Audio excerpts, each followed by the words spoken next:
Hello and welcome back to Taj Edge Edge. I am Yasmin Taj and you are watching the fourth video in our research aptitude series for UGC NET KSET paper 1. In today's session, we will dive into a very important topic, research paradigms. Explained in simple and easy to understand language with real life examples. If you are new here, don't forget to like, share and subscribe to Taj Edge for more helpful content. Let's get started with research paradigms. Understanding what are research paradigms. In this video, I'll be explaining in both Kannada and English to help our Kannadigas to clear UGC NET KSET in the upcoming June and December sessions. So research paradigms is worldview or belief systems that guides how research is conducted. It influences how researchers see reality, understand knowledge, and choose the methods. So paradigm, first understanding the meaning of research paradigm. What is paradigm? Paradigm can be something like Madari, an draft, and something which guides how to do a research, which is accepted worldview, or what we call it as a drustikona.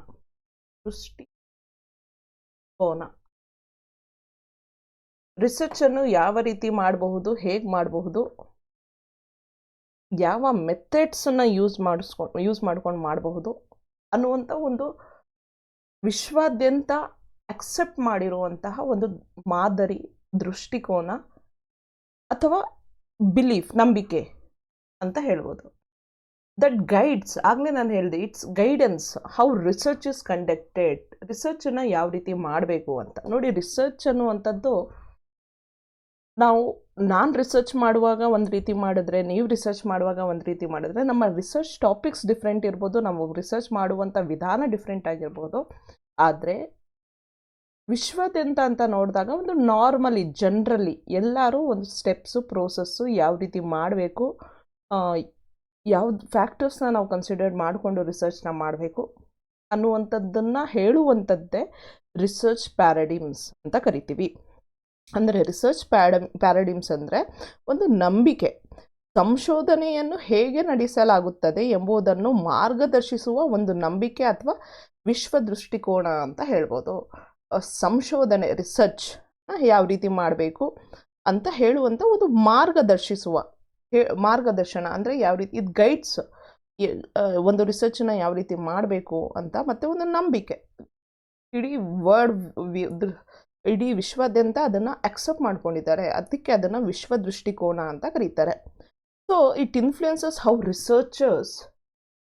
Researchers see reality, understand knowledge and choose the methods. So here see the reality ಅಂದರೆ ನಮಗೆ ಗೊತ್ತಿರೋ ರೀತಿ ವಾಸ್ತವ ಅಲ್ವಾ. ಒಬ್ಬ research ಮಾಡುವಂಥ ವ್ಯಕ್ತಿ ವಾಸ್ತವವನ್ನು ಯಾವ ರೀತಿ ನೋಡ್ತಾನೆ ಅನ್ನುವಂಥದ್ದನ್ನು ಇಲ್ಲಿ ಆಂಟಾಲಜಿ ಅಂತ ಕರೀತಾರೆ. ಆ ಆಂಟಾಲಜಿನ ಇನ್ಕ್ಲೂಡ್ ಮಾಡುತ್ತೆ. ನೆಕ್ಸ್ಟ್, ಅಂಡರ್ಸ್ಟ್ಯಾಂಡಿಂಗ್ ಆಫ್ ನಾಲೆಡ್ಜ್ ಅಂದರೆ ಜ್ಞಾನವನ್ನು ಪಡೆದುಕೊಳ್ಳುವುದು ಮಾತ್ರ ಅಲ್ಲ, ಜ್ಞಾನವನ್ನು ಅರ್ಥೈಸಿಕೊಳ್ಳುವುದು ಕೂಡ ಮುಖ್ಯ ಅಲ್ವಾ. ಈಗ ನಾವು ರಿಸರ್ಚ್ ಮಾಡ್ತೀವಿ, ಡೇಟಾ ಕಲೆಕ್ಟ್ ಮಾಡ್ತೀವಿ, ಸೊ ಅದು ಜ್ಞಾನವನ್ನು ಪಡ್ಕೊಂಡಿದ್ದು. ಆದರೆ ಆ ಜ್ಞಾನನ ಅರ್ಥೈಸ್ಕೊಳ್ಳುವಂಥದ್ದು ಅಂದರೆ ಅನಾಲಿಸಿಸ್ ಆ್ಯಂಡ್ ಇಂಟರ್ಪ್ರಿಟೇಷನ್ ಏನು ಮಾಡ್ತೀವಿ, ದಟ್ ಈಸ್ ವಾಟ್ ಜ್ಞಾನವನ್ನು ಅರ್ಥ ಮಾಡಿಕೊಳ್ಳುವುದು ಅಂತ ಹೇಳುವಂಥದ್ದು. ಇಲ್ಲಿ understanding the knowledge is what is required, that is what we call here is epistemology. Next, choosing the methods. So ಈಗ ರಿಸರ್ಚ್ ಮಾಡುವಾಗ ಪ್ರತಿಯೊಬ್ಬರು ಅವರ ರಿಸರ್ಚಿಗೆ ರಿಲೇಟೆಡ್ ಆಗಿ ಮೆಥಡ್ಸನ್ನು ಯೂಸ್ ಮಾಡಬೇಕು. ಅದು ಆಲ್ರೆಡಿ ನಾನು various types of research method ಅಂತ ಪ್ರೀವಿಯಸ್ ವಿಡಿಯೋದಲ್ಲಿ ಹೇಳಿದ್ದೀನಿ ಕೂಡ. ಸೊ ವಿಧಾನಗಳನ್ನು ಅಳವಡಿಸ್ಕೊಂಡು ರಿಸರ್ಚ್ ಮಾಡುವಾಗ ನಾವು ಯಾವ ರೀತಿ ರಿಸರ್ಚ್ ವಿಧಾನಗಳನ್ನ ಅಳವಡಿಸ್ಕೊಳ್ಬೇಕು ಅನ್ನುವಂಥದ್ದನ್ನು ಇಲ್ಲಿ ಸರಿಯಾದಂಥ ವಿಧಾನವನ್ನು ಚೂಸ್ ಮಾಡುವಂಥದ್ದು, ಅದೇ ಮೆಥಡಾಲಜಿ ಅನ್ನುವಂಥದ್ದನ್ನು. ಈಗ ನಾವು ಇಲ್ಲಿ ನಿಮಗೆ ರಿಸರ್ಚ್ ಆಪ್ಟಿಟ್ಯೂಡಲ್ಲಿ mainly focuses on the research methodology ಅನ್ನೋದು ಗೊತ್ತಿದೆ. ನೀವು MCom MBA ಅಥವಾ MA MSc ಏನೇ ಮಾಡಿದರೂ ಕೂಡ ನೀವು ಮೆಥಡಾಲಜಿ ಅಂತ ಒಂದು ಸಬ್ಜೆಕ್ಟನ್ನು ಮಾಸ್ಟರ್ಸ್ ಡಿಗ್ರಿನಲ್ಲಿ ಓದೇ ಇರ್ತೀರಾ, ಅದ್ರ ಬಗ್ಗೆ ಯಾವುದೋ ಒಂದು ಟಾಪಿಕ್ ತೊಗೊಂಡು ರಿಸರ್ಚ್ನ ಮಾಡೇ ಇರ್ತೀರಾ, ಅದ್ರ ಬಗ್ಗೆ ಗೊತ್ತಿರುತ್ತೆ. ಸೊ ಇಲ್ಲಿ ಅದರ್ 2 ಥಿಂಗ್ಸ್ ಆಂಟಾಲಜಿ ಮತ್ತು ಎಪಿಸ್ಟಮಾಲಜಿ ಬಗ್ಗೆ ಸ್ವಲ್ಪ ನಮಗೆ ಗೊತ್ತಿರಲ್ಲ. ಸೊ ಅದಕ್ಕೋಸ್ಕರ ಈಗ ಇದ್ರ ಬಗ್ಗೆ ಸ್ವಲ್ಪ ಇನ್ಡೆಪ್ತಾಗಿ ತಿಳ್ಕೊಳ್ಳೋಣ. ಆಂಟಾಲಜಿ ಅಂದರೆ ಅಸ್ತಿತ್ವಶಾಸ್ತ್ರ, ಕನ್ನಡದಲ್ಲಿ ಹೇಳಬೇಕು ಅಂದರೆ ಅಸ್ತಿತ್ವಶಾಸ್ತ್ರ. So what is the reality ಅನ್ನುವಂಥದ್ದನ್ನು ಪರೀಕ್ಷಿಸುವಂತಹ ಒಂದು ಶಾಸ್ತ್ರ ಅಥವಾ ಒಂದು ಸಬ್ಜೆಕ್ಟ್ ನಾಲೆಜ್ ಅಂತ ಏನು ನಾವು ಕಲಿಯುವಂಥ ಪ್ರಯತ್ನ ಮಾಡ್ತೀವಿ, ಅದನ್ನು ನಾವು ಆಂಟಾಲಜಿ ಅಂತ ಕರಿತೀವಿ. Ontology is concerned with what exist and what is real in the world ಅಂತ. ಏನು ಆ್ಯಕ್ಚುಲಿ ನಡೀತಾ ಇದೆ, ಏನು ರಿಯಾಲಿಟಿ ಏನು, ಅದ್ರ ಬಗ್ಗೆ ಪ್ರಶ್ನಿಸುವಂಥದ್ದನ್ನ ಅದ್ರ ಬಗ್ಗೆ ತಿಳ್ಕೊಳ್ಳುವಂಥದ್ದನ್ನು ಅಸ್ತಿತ್ವಶಾಸ್ತ್ರ ಅಂತ ಕರೀತಾರೆ. ವಿಶ್ವದಲ್ಲಿ ಏನು ಅಸ್ತಿತ್ವದಲ್ಲಿದೆ ಮತ್ತು ಏನು ನಿಜವಾದದ್ದು ಎಂಬುದನ್ನು ತಿಳಿಯಲು ಸಹಾಯ ಮಾಡುತ್ತದೆ ಅಂತ ಹೇಳ್ತೀವಿ ನಾವಿಲ್ಲಿ. ಅಂದರೆ reality, what is the reality, what is the nature of reality ಅನ್ನುವಂಥದ್ದನ್ನು ತಿಳ್ಕೊಳ್ಳುವಂತಹ ಪ್ರಯತ್ನ, ರಿಯಲ್ ವರ್ಲ್ಡ್ ಬಗ್ಗೆ ತಿಳ್ಕೊಳ್ಳುವಂಥದ್ದು, ಅದ್ರ ಬಗ್ಗೆ ಹೇಳುವಂಥದ್ದನ್ನು ಆಂಟಾಲಜಿ ಮಾಡುತ್ತೆ. ಒಂದು ಎವ್ರಿಡೇ ಲೈಫ್ ಎಕ್ಸಾಂಪಲ್ ತೊಗೊಂಡಿಲ್ಲಿ ನಾವು ನೋಡ್ತಾ ಹೋದರೆ, ನೀವು ನಿಮ್ಮ ಫ್ರೆಂಡ್ ಕುತ್ಕೊಂಡು ಡಿಸ್ಕಸ್ ಮಾಡ್ತಾ ಇರ್ತೀರಾ ಅಂತ ಅಂದ್ಕೊಳ್ಳೋಣ. ಸ್ಟ್ರೆಸ್ ಅನ್ನೋದು ನಿಮಗೆ ಗೊತ್ತಿದೆ, ಒತ್ತಡ ಅನ್ನೋದು ನಾವು ಯಾವಾಗಲೂ, ಈಗ ನೀವು ಓದ್ತಾ ಇರ್ತೀರಾ, ನಿಮಗೂ ಒತ್ತಡ ಆಗುತ್ತೆ ಅಂತ ನೀವು ಹೇಳ್ತೀರಾ, ನಾವು ಕೆಲಸ ಮಾಡ್ತಾ ಇರ್ತೀವಿ, ಒತ್ತಡ ಆಗುತ್ತೆ ಅಂತ ಹೇಳ್ತಾ ಇರ್ತೀವಿ. ಸ್ಟ್ರೆಸ್ ಅನ್ನುವಂಥದ್ದು ನೀವು ಕೇಳೇ ಇರ್ತೀರ, ಸ್ಟ್ರೆಸ್ ಆಗ್ತಾ ಇದೆ ಅಂತ. But does really stress exist? Stress ಅನ್ನೋದು ನಿಜವಾಗ್ಲೂ ಇದೆಯಾ ಅನ್ನುವಂಥದ್ದು ಇಟ್ಸ್ ದ ಕ್ವೆಶನ್. ಈಗ ಪ್ರಶ್ನೆ, ಈಗ ಈ ಪ್ರಶ್ನೆಗೆ ಉತ್ತರ ಹುಡುಕುವಂಥ ಪ್ರಯತ್ನ. ಈಗ ನಿಮ್ಮ ಪ್ರಕಾರ you believe stress is real if we can't touch it ಅಂದ್ಕೊಳ್ಳಿ. ಈಗ ನೀವು ನಿಮ್ಮ ಫ್ರೆಂಡ್ ಮಾತಾಡ್ತಾ ಇದ್ದೀರಾ, ನೀವು ಹೇಳ್ತೀರಾ ಸ್ಟ್ರೆಸ್ ನಿಜವಾಗ್ಲೂ ಎಕ್ಸಿಸ್ಟ್ ಇದೆಯಾ, ಅದು ನಿಜವಾಗ್ಲೂ ಇದೆಯಾ ಅಂತ. ನೀವು ಹೇಳ್ತೀರಾ ಸ್ಟ್ರೆಸ್ ಇದೆ ಆ್ಯಕ್ಚುಲಿ, ಬಟ್ ನಾವು ಅದನ್ನು ನೋಡೋಕ್ಕಾಗಲ್ಲ, ಟಚ್ ಮಾಡೋದಕ್ಕಾಗಲ್ಲ, ಬಟ್ ಸ್ಟ್ರೆಸ್ ಅನ್ನೋದಿದೆ ಅಂತ. ನಿಮ್ಮ ಫ್ರೆಂಡ್ ಹೇಳ್ತಾರೆ ಸ್ಟ್ರೆಸ್ ಅನ್ನೋದೇನೂ ಇಲ್ಲ, ಅದು ಜಸ್ಟ್ ನಮ್ಮ ಮೈಂಡಿನ ಒಂದು ಭ್ರಮೆ, ಅದೇನು ರಿಯಾಲಿಟಿ ಅಲ್ಲ, ಅದು ಸ್ಟ್ರೆಸ್ ಅಂತ ಏನಿಲ್ಲ ಹೇಳುವಂಥದ್ದು. Your friend says that. So ಈಗ ಆಂಟಾಲಜಿ ಕ್ವೆಶನ್ ಮಾಡುತ್ತೆ, stress a real thing are just a perception? Stress ಅನ್ನೋದು ನಿಜವಾಗ್ಲೂ ನಮ್ಮ ಮೈಂಡಲ್ಲಿ ಇದೆಯಾ, ಬರುತ್ತಾ ಅದು ಸ್ಟ್ರೆಸ್ ಅನ್ನುವಂಥದ್ದು, ಅಥವಾ ಇದು ವ್ಯಕ್ತಿಗಳ ಒಂದು ಪರ್ಸೆಪ್ಷನ್? ಈಗ ನಾನು ಒಂದು ಲೈನ್ ಓದ್ಬಿಟ್ಟು ಅಯ್ಯೋ ಇದು ಓದಿದ್ರೆ ನನಗೆ ಸ್ಟ್ರೆಸ್ ಆಗ್ತಾ ಇದೆ ಅಂತ ನಾನೇ ಪರ್ಸೀವ್ ಮಾಡ್ಕೊಳ್ತಾ ಇದ್ದೀನಾ, ಅಥವಾ ಒಂದು ಪೇಜ್ ಓದಿದ್ರು ಏನಿಲ್ಲ ನಾನು ಓದಲಿಕ್ಕೆ ಸಾಧ್ಯ, ನನಗೇನು ಸ್ಟ್ರೆಸ್ ಆಗ್ತಾ ಇಲ್ಲ, ಇದು ಒಂದು ವ್ಯಕ್ತಿತ್ವದ ಅವನ ಪರ್ಸೆಪ್ಷನ್ನ ಮೇಲೆ ಡಿಪೆಂಡೆಂಟ್ ಆಗಿದೆಯಾ, ಅಥವಾ ಸ್ಟ್ರೆಸ್ ಅನ್ನೋದು ರಿಯಲಿ ಎಕ್ಸಿಸ್ಟ್ ಆಗಿದೆಯಾ ಅನ್ನುವಂಥದ್ರ ಬಗ್ಗೆ ಈಗ ನೀವು ಅದರ ರಿಯಾಲಿಟಿ, ಅದು ನಿಜವಾಗ್ಲೂ ಎಕ್ಸಿಸ್ಟ್ ಆಗಿದೆಯಾ, ಅಂದರೆ ಇಲ್ಲಿ ವಾಸ್ತವಿಕತೆ ಮತ್ತು ಅಸ್ತಿತ್ವದ ಸ್ವಭಾವದ ಬಗ್ಗೆ ಚರ್ಚೆ ಮಾಡ್ತಾ ಇದ್ದೀರಾ ನೀವು. ಅದು ನಿಜವಾಗ್ಲೂ ಅಸ್ತಿತ್ವದಲ್ಲಿ ಇದೆಯಾ ಅನ್ನೋದ್ರ ಬಗ್ಗೆ ತಿಳ್ಕೊಳ್ಳುವಂಥ ಪ್ರಯತ್ನ ಮಾಡ್ತಾ ಇದ್ದೀರಾ, ಸ್ವಭಾವವನ್ನು ಚೆಕ್ ಮಾಡ್ತಾ ಇದ್ದೀರಾ. So that is what we call it here as a ontology. Okay, next is epistemology. Epistemology is how do we know what we know ಅಂತ. ಈಗ ನನಗೇನೋ ಗೊತ್ತಿದೆ, ಆದರೆ ಅದು ನನಗೆ ಗೊತ್ತಿದೆ ಅನ್ನೋದು ಹೇಗೆ ಗೊತ್ತಾಗುತ್ತೆ ಅನ್ನುವಂಥದ್ದು ಎಪಿಸ್ಟಮಾಲಜಿ. ಫಾರ್ ಎಕ್ಸಾಂಪಲ್, ನಾನು ಮೊನ್ನೆ ಒಂದು ವಿಡಿಯೋ ಮಾಡಿದ್ದೆ, how to prepare, what are the strategies to clear UGC NET KCET ಅಂತ. ಅದರಲ್ಲಿ ನಾನು ಸ್ಪೆಸಿಫಿಕ್ ಆಗಿ ಹೇಳಿದ್ದೆ, having a over confidence to clear UGC NET is not, it can be a barrier for your success ಅಂತ. ನಾವೇನು ಅಂದ್ಕೊಳ್ತೀವಿ, ಓದುವಾಗ ಯಾವುದೋ ಒಂದು ಟಾಪಿಕನ್ನು ನನಗೆ ಅದು ಆಲ್ರೆಡಿ ಗೊತ್ತಿದೆ, ಅದ್ರ ಬಗ್ಗೆ ನನಗೆ ಅವೇರ್ನೆಸ್ ಇದೆ, ನಾನು ಆಲ್ರೆಡಿ ಓದಿದ್ದೀನಿ ಅಂತ ಅಂದ್ಕೊಂಡು ನಾವು ಟಾಪಿಕ್ನ ಸ್ಕಿಪ್ ಮಾಡಿಬಿಟ್ಟು ನೆಕ್ಸ್ಟ್ ಟಾಪಿಕಿಗೆ ಹೋಗ್ಬಿಡ್ತೀವಿ. ಅಂದರೆ ಆ ಟಾಪಿಕ್ ಬಗ್ಗೆ ಕಾನ್ಸಂಟ್ರೇಟೇ ಮಾಡಲ್ಲ, ಇಗ್ನೋರ್ ಮಾಡ್ತೀವಿ. ಸೊ ಅಂದರೆ ನಮ್ಮ ಮೈಂಡ್ಸೆಟ್ಟಲ್ಲಿ ನಮಗೆ ಅನ್ನಿಸ್ತಾ ಇದೆ ಅದ್ರ ಬಗ್ಗೆ ನನಗೆ ಆಲ್ರೆಡಿ ಗೊತ್ತಿದೆ ಅಂತ. ಬಟ್ ನಿಜವಾಗ್ಲೂ ಅದ್ರ ಬಗ್ಗೆ ನಿನಗೆ ಗೊತ್ತಿದೆಯಾ ಅನ್ನುವಂಥ ಪ್ರಶ್ನೆನ ನಾವು ಕೇಳ್ಕೊಳ್ಬೇಕು. How do we know what we know? ಅದೇ ಜ್ಞಾನದ ತತ್ವಶಾಸ್ತ್ರ ಅಂತ, ಎಪಿಸ್ಟಮಾಲಜಿ ಅಂತ. Epistemology is about knowledge, how we come to know things. ಯಾವ ರೀತಿ ನಮಗೆ ಯಾವುದಾದ್ರೂ ಬಗ್ಗೆ ತಿಳುವಳಿಕೆ ಬರುತ್ತೆ, ನಾವು ವಿಷಯಗಳನ್ನು ಹೇಗೆ ತಿಳಿದುಕೊಳ್ತೀವಿ ಎಂಬುದರ ಬಗ್ಗೆ ತಿಳಿದುಕೊಳ್ಳುವಂಥದ್ದನ್ನು ನಾವು ಎಪಿಸ್ಟಮಾಲಜಿ ಅಂತ ಹೇಳ್ತೀವಿ. ಈಗ ನಾವು ಏನು ತಿಳ್ಕೊಳ್ತೀವಿ ಅನ್ನೋದು ನಮ್ಗೆ ಹೇಗೆ ಗೊತ್ತಾಗುತ್ತೆ? ಆಮೇಲೆ ನಾವು ತಿಳ್ಕೊಳ್ಳುವ ಜ್ಞಾನ ನಿಜವಾಗಿಯೂ ಅದನ್ನು ನಾವು ನಂಬಬಹುದಾ, ಅಂದರೆ how do we know what we know and can we trust this knowledge, ನಾವು ತಿಳ್ಕೊಂಡಿರುವಂಥ ನಾಲೆಜ್ನ ನಾವು ನಂಬಬಹುದಾ ಅನ್ನುವಂಥದ್ದೇ ಪ್ರಶ್ನೆ. ಅದೇ ಎಪಿಸ್ಟಮಾಲಜಿ. ಈಗ ಎವ್ರಿಡೇ ಲೈಫ್ ಎಕ್ಸಾಂಪಲ್ ತಗೊಂಡ್ರೆ, ಈಗ ನೀವು ಗ್ರೀನ್ ಟೀ ಅನ್ನೋದು ಗೊತ್ತಿದೆ ತಾನೇ ನಿಮಗೆ. ಗ್ರೀನ್ ಟೀ ಅನ್ನುವಂಥದ್ದು ಒಂದು, ನಾವು ಬೆಳಗ್ಗೆ ಎದ್ದಿದ ತಕ್ಷಣ ಬಿಸಿನೀರಲ್ಲಿ ಗ್ರೀನ್ ಟೀ ಪೌಡರ್ ಅಥವಾ ಗ್ರೀನ್ ಟೀ ಲೀವ್ಸ್ ಅಂತ ಹೇಳ್ತೀವಿ, ಅಥವಾ ಗ್ರೀನ್ ಟೀ ಬ್ಯಾಗ್ಸ್ ಬರುತ್ತೆ, ಅದನ್ನು ಹಾಕ್ಕೊಂಡು ಕುಡಿತೀವಿ. ಅದನ್ನು ಕುಡಿಯೋದ್ರಿಂದ 2 ಬೆನಿಫಿಟ್ಸ್ ಇದೆ. ಒಂದು ವೆಯ್ಟ್ ಲಾಸ್ ಆಗುತ್ತೆ ಅಂತ ಹೇಳ್ತಾರೆ, ಇನ್ನೊಂದು ಸ್ಟ್ರೆಸ್ ರೆಡ್ಯೂಸ್ ಆಗುತ್ತೆ ಅಂತ ಹೇಳ್ತಾರೆ. ಟೀ ಅಂದಾಗ ಯೂಶ್ವಲಿ ನಾವು ಈವನ್ ಟೀ ಕಾಫಿ ಕುಡಿಯೋದು ಕೂಡ ಸ್ಟ್ರೆಸ್ ರೆಡ್ಯೂಸ್ ಆಗಲಿ ಅಂತ. ಸೊ ಈಗ ಇಲ್ಲಿ ನೀವು ಗ್ರೀನ್ ಟೀ ಕುಡಿಯೋದ್ರಿಂದ ನಿಜವಾಗ್ಲೂ ಸ್ಟ್ರೆಸ್ ರಿಡ್ಯೂಸ್ ಆಗುತ್ತಾ ಅನ್ನುವಂಥ ಪ್ರಶ್ನೆಗೆ ಉತ್ತರ ಹುಡುಕುವಂಥ ಪ್ರಯತ್ನ ಮಾಡ್ತಾ ಇದ್ದೀರಾ ಅಂದ್ಕೊಳ್ಳಿ. ಆವಾಗ ನೀವು ನಿಮ್ಮ ಫ್ರೆಂಡ್ಸ್ ಕೇಳ್ತೀರಾ. ಒಬ್ಬ ವ್ಯಕ್ತಿ ಹೇಳ್ತಾನೆ, ಹೌದು ಆಗುತ್ತೆ, ನಾನು ಅದ್ರ ಬಗ್ಗೆ ಟಿ ವಿ ಅಡ್ವರ್ಟೈಸ್ಮೆಂಟಲ್ಲಿ ನೋಡಿದ್ದೀನಿ ಅಥವಾ ಎಲ್ಲೋ ಆನ್ಲೈನ್ ಓದಿದ್ದೀನಿ ಅಂತ ಏನೋ ಹೇಳ್ತಾನೆ. ಇನ್ನೊಬ್ಬ ವ್ಯಕ್ತಿ ಹೇಳ್ತಾನೆ, ಇಲ್ಲ ಹೌದು ಆಗುತ್ತೆ, ನಾನು ಅದನ್ನು ಆ್ಯಕ್ಚುಲಿ ಎಕ್ಸ್ಪೀರಿಯನ್ಸ್ ಮಾಡಿದ್ದೀನಿ, ನಾನು ಕುಡ್ದಿದ್ದೀನಿ ಅಂತ. ಓಕೆ, ನಾನೇ ಕುಡ್ದಿದ್ದೀನಿ, ಅದಕ್ಕೆ ನಾನು ಆ್ಯಕ್ಚುಲಿ ಎಕ್ಸ್ಪೀರಿಯನ್ಸ್ ಮಾಡಿದ್ದೀನಿ. ಸೈಂಟಿಸ್ಟ್ ಹೇಳ್ತಾನೆ, ಇಲ್ಲ ನನಗೆ ಅದಾಗುತ್ತೋ ಆಗಲ್ವೋ ನನಗೆ ಗೊತ್ತಿಲ್ಲ, ಬಟ್ ನನಗೆ ಎಕ್ಸ್ಪೆರಿಮೆಂಟಲ್ ಪ್ರೂಫ್ ಬೇಕು. ಪ್ರೂಫ್ ಇದ್ರೆ ಮಾತ್ರ ನಾನು ಅದನ್ನು ನಂಬುವಂಥದ್ದು ಅನ್ನುವಂಥದ್ದು. ಅಂದರೆ ಅದಕ್ಕೆ ನಿಜವಾಗ್ಲೂ ಅದು ಕುಡಿದ್ರೆ ಸ್ಟ್ರೆಸ್ ರೆಡ್ಯೂಸ್ ಆಗುತ್ತೋ ಆಗಲ್ವೋ ಅನ್ನುವಂಥದ್ದಕ್ಕೆ ಪ್ರೂಫ್ ಬೇಕು. ಪ್ರೂಫ್ ಹೆಂಗೆ ಬರುತ್ತೆ? ಒಬ್ಬ ವ್ಯಕ್ತಿ ಹೇಳೋದ್ರಿಂದ ಅಥವಾ 2ನೇ ವ್ಯಕ್ತಿ ಹೇಳೋದ್ರಿಂದ ಅದನ್ನು ನಾವು ಈ ಜನರಲಿ ಎಲ್ರಿಗೂ ಅಪ್ಲಿಕೇಬಲ್ ಆಗುತ್ತೆ ಅಂತ ಹೇಳೋಕ್ಕಾಗಲ್ಲ. ಕರೆಕ್ಟ್ ಅಲ್ವಾ? ಈಗ ಇಡೀ ವಿಶ್ವಾದ್ಯಂತ ಎಷ್ಟೊಂದು ಕೋಟಿ ಜನ ಇರುವಂಥ ಪಾಪ್ಯುಲೇಷನಲ್ಲಿ ಒಂದು ಅಡ್ವರ್ಟೈಸ್ಮೆಂಟ್ ಬಂದುಬಿಟ್ಟು, ಅಡ್ವರ್ಟೈಸ್ಮೆಂಟಲ್ಲಿ ಒಬ್ಬ ವ್ಯಕ್ತಿ ಗ್ರೀನ್ ಟೀಯನ್ನು ಕುಡಿಯೋದ್ರಿಂದ ನಿಮ್ಮ ಸ್ಟ್ರೆಸ್ ರಿಡ್ಯೂಸ್ ಆಗುತ್ತೆ ಅಂತ ಹೇಳಿದ ತಕ್ಷಣ ಅದು ಆ ವ್ಯಕ್ತಿಯ ಪರ್ಸೆಪ್ಷನ್ ಆಗಿರುತ್ತೆ. ಇಲ್ಲಿ ಪರ್ಸ್ನಲ್ ಎಕ್ಸ್ಪೀರಿಯನ್ಸ್ ಆಗಿರುತ್ತೆ, ಆ ವ್ಯಕ್ತಿ ಪರ್ಸ್ನಲ್ ಎಕ್ಸ್ಪೀರಿಯನ್ಸ್ ಆಗಿರುತ್ತೆ, ಪರ್ಸೆಪ್ಷನ್ ಆಗಿರುತ್ತೆ.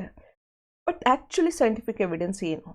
ನೀವು ಯಾವುದ್ರ ಬೇಸಿಸ್ ಮೇಲೆ ಆ ಒಂದು ಪರ್ಟಿಕ್ಯುಲರ್ ಜ್ಞಾನವನ್ನು, ಆ ನಾಲೆಜನ್ನು ನಂಬುತ್ತೀರಾ? ನಿಮ್ಮ ಫ್ರೆಂಡ್ ಹೇಳಿದ್ರೆ, ನಾನು ಇಂಟರ್ನೆಟಲ್ಲಿ ಓದಿದ್ದೆ ಕಣೋ ಅದನ್ನು, ಅಥವಾ ಮೊನ್ನೆ ನಾನು ಟಿ ವಿ ನೋಡುವಾಗ ಅಡ್ವರ್ಟೈಸ್ಮೆಂಟಲ್ಲಿ ನೋಡಿದೆ ಕಣೋ, ಮೈಟ್ ಬಿ ರೆಡ್ಯೂಸ್ ಆಗುತ್ತೆ ಅನಿಸುತ್ತೆ ಸ್ಟ್ರೆಸ್ಸು ಅಂತ ಹೇಳಿದ್ರೆ ನೀವು ನಂಬ್ತೀರಾ? ಅಥವಾ ನಿಮ್ಮ ಇನ್ನೊಬ್ಬ ಫ್ರೆಂಡು ಎಕ್ಸ್ಪೀರಿಯನ್ಸ್, ನಾನೇ ಕುಡಿದಿದ್ದೀನಿ ಕಣೋ, 1 ವಾರದಿಂದ ಕುಡಿತಾ ಇದ್ದೀನಿ, ಅದಕ್ಕೆ ನಾನು ಅದು ಕುಡಿದ ತಕ್ಷಣ ರೆಡ್ಯೂಸ್ ಆಗುತ್ತೆ ಸ್ಟ್ರೆಸ್ ಅನ್ನುವಂಥದ್ದನ್ನು ನಂಬ್ತೀರಾ? ಅಥವಾ ಒಬ್ಬ ಸೈಂಟಿಸ್ಟು ಎಕ್ಸ್ಪೆರಿಮೆಂಟ್ ಮಾಡಿ ಅದ್ರ ಬಗ್ಗೆ ಪ್ರೂಫ್ ಕೊಟ್ಟು ನಿಮಗೆ ಇದು ಕುಡಿಯೋದ್ರಿಂದ ರೆಡ್ಯೂಸ್ ಆಗುತ್ತೆ ಸ್ಟ್ರೆಸ್ಸು ಅಂತ ಹೇಳುವುದನ್ನು ನಂಬ್ತೀರಾ? ಸೊ ಯಾವ ಸೋರ್ಸಿಂದ ಬರುವಂತಹ ನಾಲೆಜನ್ನು ನೀವು ನಂಬ್ತೀರಾ ಅನ್ನುವಂಥದ್ದು ಎಪಿಸ್ಟಮಾಲಜಿ ಇಲ್ಲಿ. Next, methodology. How do V study it? ಸಮೀಕ್ಷಾ ವಿಧಾನಶಾಸ್ತ್ರ ಅಂತ ಕರೀತಾರೆ. ಯಾವುದಾದ್ರೂ ಒಂದು ರಿಸರ್ಚನ್ನು ಮಾಡುವಾಗ ಒಂದು ಪ್ರೋಸೆಸ್, ವಿಧಾನವನ್ನು ಅಳವಡಿಸ್ಕೊಂಡು, ಹಂತಗಳನ್ನು ಸ್ಟೆಪ್ ಬೈ ಸ್ಟೆಪ್, ಓಕೆ, ಉಪಕರಣಗಳನ್ನು, ವಿಧಾನಗಳನ್ನು ಬಳಸ್ಕೊಂಡು ನಾವೇನು ರಿಸರ್ಚ್ ಮಾಡ್ತೀವಿ ಅದನ್ನು ಮೆಥಡಾಲಜಿ ಅಂತ ಹೇಳ್ತೀವಿ. ಅದು ಕನ್ನಡದಲ್ಲಿ ಸಮೀಕ್ಷಾ ವಿಧಾನಶಾಸ್ತ್ರ. Methodology is about strategy or plan to investigate or study reality ಅಂತ. ಅಂದರೆ ರಿಯಾಲಿಟಿಗೆ ನಾವೇನು ಆಲ್ರೆಡಿ ಆಪ್ಟಮಾಲಜಿನಲ್ಲಿ ಓದ್ತಾ ಇದ್ದೀವಿ, ಅದು ಯಾವ ಸೋರ್ಸಿಂದ ಬಂದರೆ ರಿಯಾಲಿಟಿ ಅಂತ ಎಕ್ಸೆಪ್ಟ್ ಮಾಡ್ಕೊಳ್ತೀವಿ ಅಂತ ಎಪಿಸ್ಟಮಾಲಜಿನಲ್ಲಿ ಹೇಳ್ತೀವಿ. ಮೆಥಡಾಲಜಿನಲ್ಲಿ ಹೇಳ್ತೀವಿ ಅದನ್ನು ಯಾವ ರೀತಿ ಡೇಟಾನ ಕಲೆಕ್ಟ್ ಮಾಡುವಂಥದ್ದು, ಸ್ಟಡಿ ಮಾಡುವಂಥದ್ದು, ಆವಾಗ ಅದು ನಿಜಾನ ಸುಳ್ಳ ಅನ್ನುವಂಥದ್ದನ್ನು ನಾವು ಪ್ರೂವ್ ಮಾಡಬಹುದು ಅಂತ. That is methodology. ಮೆಥಡಾಲಜಿ ಅಂದರೆ ಕನ್ನಡದಲ್ಲಿ ವಾಸ್ತವಿಕತೆಯನ್ನು ಅಧ್ಯಯನ ಮಾಡಲು ಬಳಸುವ ತಂತ್ರ ಅಥವಾ ಯೋಜನೆ ಅಂತ ಹೇಳ್ಬೋದು. ನಾವು ಈ ವಿಷಯವನ್ನು ಹೇಗೆ ಅಧ್ಯಯನ ಮಾಡೋಣ?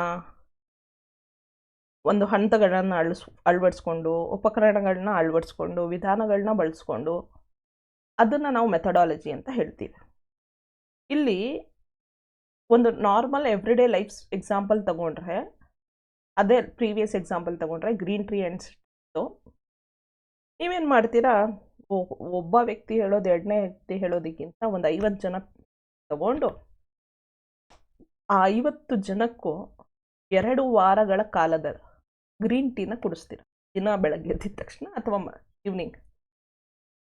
ಅವರ ಬಿಹೇವಿಯರ್ ಅವ್ರಿಗೆ ನಿಜವಾಗ್ಲೂ ಸ್ಟ್ರೆಸ್ ಲೆವೆಲ್ ಕಡಿಮೆ ಆಗ್ತಾ ಇದೆಯಾ, ಯಾವ ರೀತಿ ಗ್ರೀನ್ ಟೀ ಅವರ ಹೆಲ್ತ್ ಅವರ ಸ್ಟ್ರೆಸ್ ಲೆವೆಲ್ ಮೇಲೆ ಇಂಪ್ಯಾಕ್ಟ್ ಮಾಡ್ತಾ ಇದೆ ಅಂತ 50 ಪೀಪಲ್ನ ನೀವು ತಗೊಂಡು 2 ವೀಕ್ಸ್ಗಳ ಕಾಲ, ಒಂದು ಪರ್ಟಿಕ್ಯುಲರ್ ಟೈಮ್ ಪೀರಿಯಡ್ನ ಕಾಲ ಸ್ಯಾಂಪಲ್ ಸೈಜ್ ತಗೊಂಡು ನೀವು ಏನು ರಿಸರ್ಚ್ ಮಾಡಿ ಸರ್ವೆ ಮಾಡಿ, ಅಂದರೆ ಅವರು ಗ್ರೀನ್ ಟೀ ಕುಡಿಯೋಕ್ಕಿಂತ ಮುಂಚೆ ಅವ್ರ ಸ್ಟ್ರೆಸ್ ಲೆವೆಲ್ ಯಾವ ರೀತಿ ಇತ್ತು, ಅವ್ರು ಗ್ರೀನ್ ಟೀ ಕುಡಿದ ನಂತರ ಅವ್ರ ಸ್ಟ್ರೆಸ್ ಲೆವೆಲ್ ಯಾವ ರೀತಿ ಇರುತ್ತೆ ಅಂತ ನೀವು before and after research study ಮಾಡಿದ್ರೆ ಅದನ್ನು ಮೆಥಡಾಲಜಿ ಅಂತ ಹೇಳ್ತೀವಿ ನಾವೆಲ್ಲ.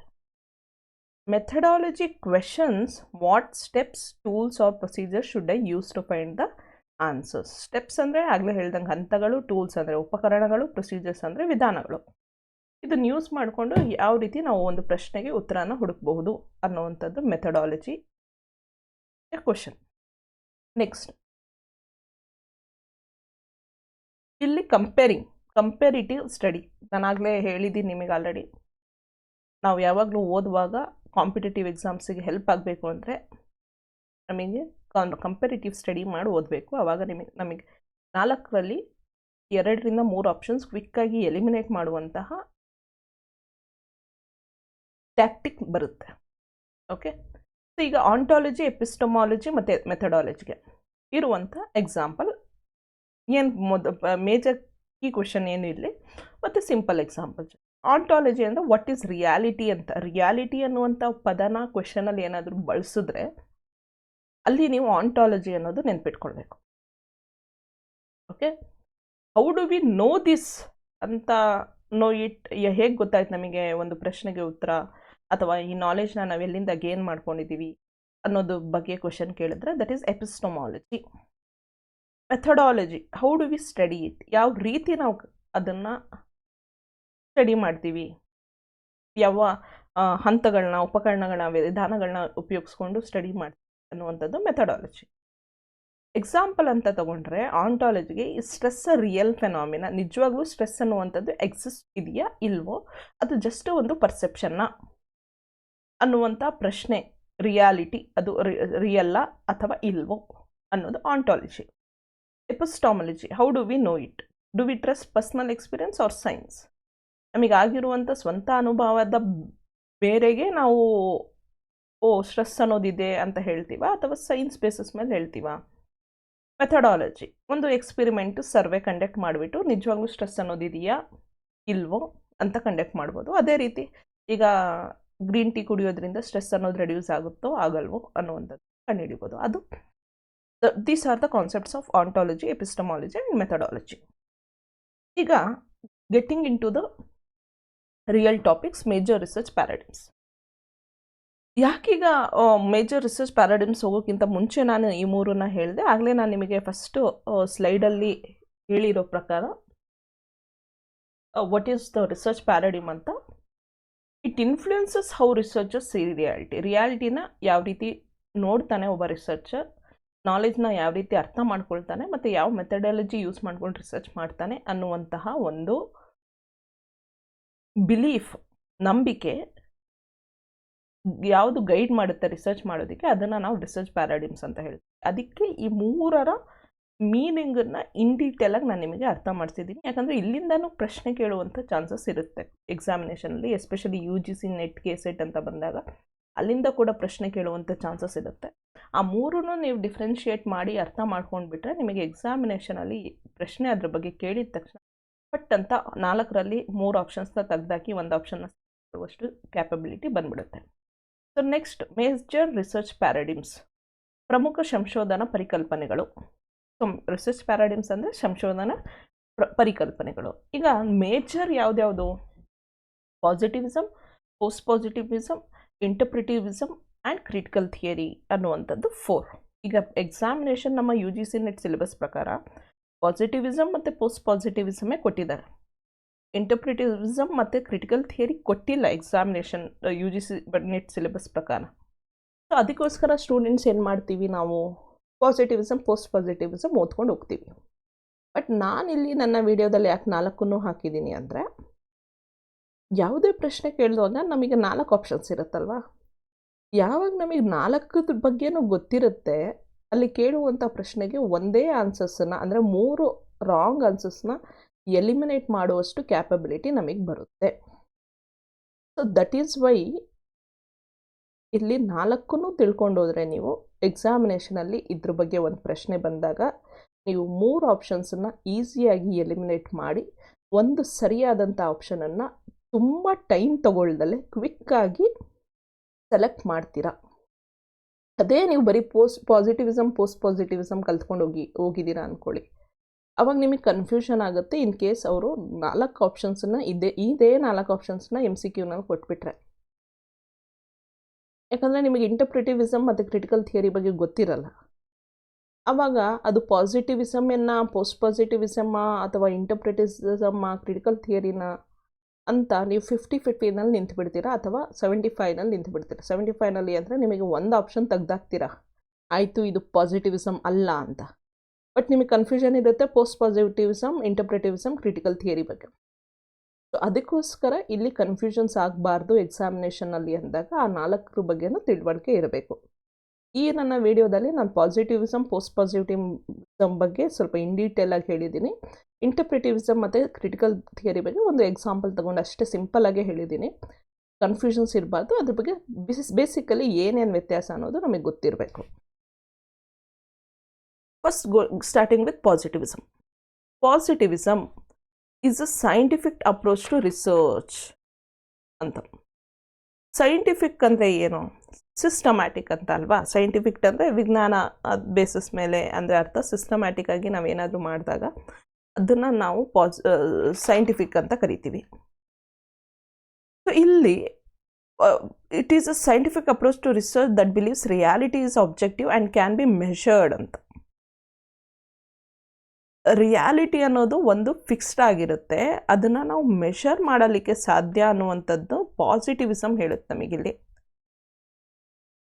ಅಂದರೆ ಇದು ಯಾವುದೇ ರೀತಿಯಾದಂತಹ ಬೇರೆ ಫ್ಯಾಕ್ಟರ್ಸ್ಗಳ ಇನ್ಫ್ಲೂಯೆನ್ಸ್ ಆಗಲ್ಲ.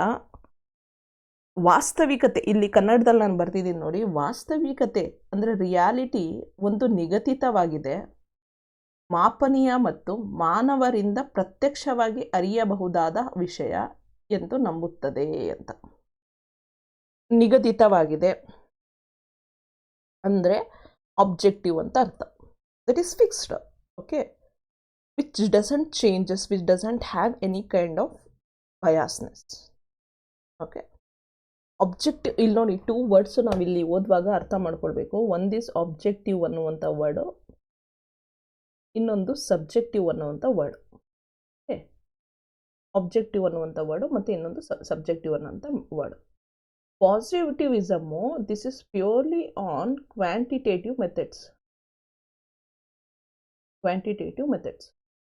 Post positivism is on qualitative methods. ಈಗ ಆಬ್ಜೆಕ್ಟಿವಿಟಿ ಅಂದರೆ ಏನು? ಆಬ್ಜೆಕ್ಟಿವಿಟಿ ಅಂದರೆ ಅನ್ಬಯಾಸ್ಡ್.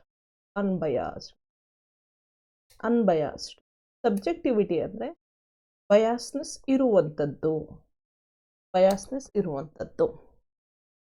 ಅನ್ಬಯಾಸ್ಡ್ ಅಂದರೆ ಯಾವುದೇ ರೀತಿಯಾದಂತಹ ಒಂದು ಪಾರ್ಶಾಲಿಟಿ, ಫೇವರಿಟಿಸಮ್ ಅನ್ನುವಂಥದ್ದು ಇರಲ್ಲ ರಿಸರ್ಚ್ ಮಾಡುವಾಗ ಅನ್ನುವಂಥದ್ದನ್ನು ಪಾಸಿಟಿವಿಸಮ್ ಹೇಳುತ್ತೆ.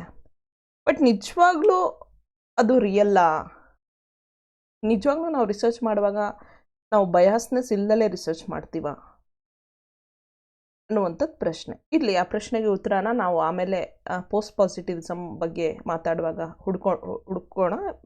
ಬಟ್ ಈಗ ಆಬ್ಜೆಕ್ಟಿವ್ ಅಂದರೆ ಅರ್ಥ ಇಲ್ಲಿ ಅನ್ಬಯಾಸ್ಡ್ ಆ್ಯಂಡ್ ಅದನ್ನು ನಾವು ಮೆಷರ್ ಮಾಡಲಿಕ್ಕೆ ಸಾಧ್ಯ ಅಂತ ಹೇಳ್ತಾನೆ. ರಿಸರ್ಚ್ ನಾವು ಏನು ಮಾಡ್ತೀವಿ ಅದನ್ನು ಮೆಷರ್ ಮಾಡಲಿಕ್ಕೆ ಸಾಧ್ಯ.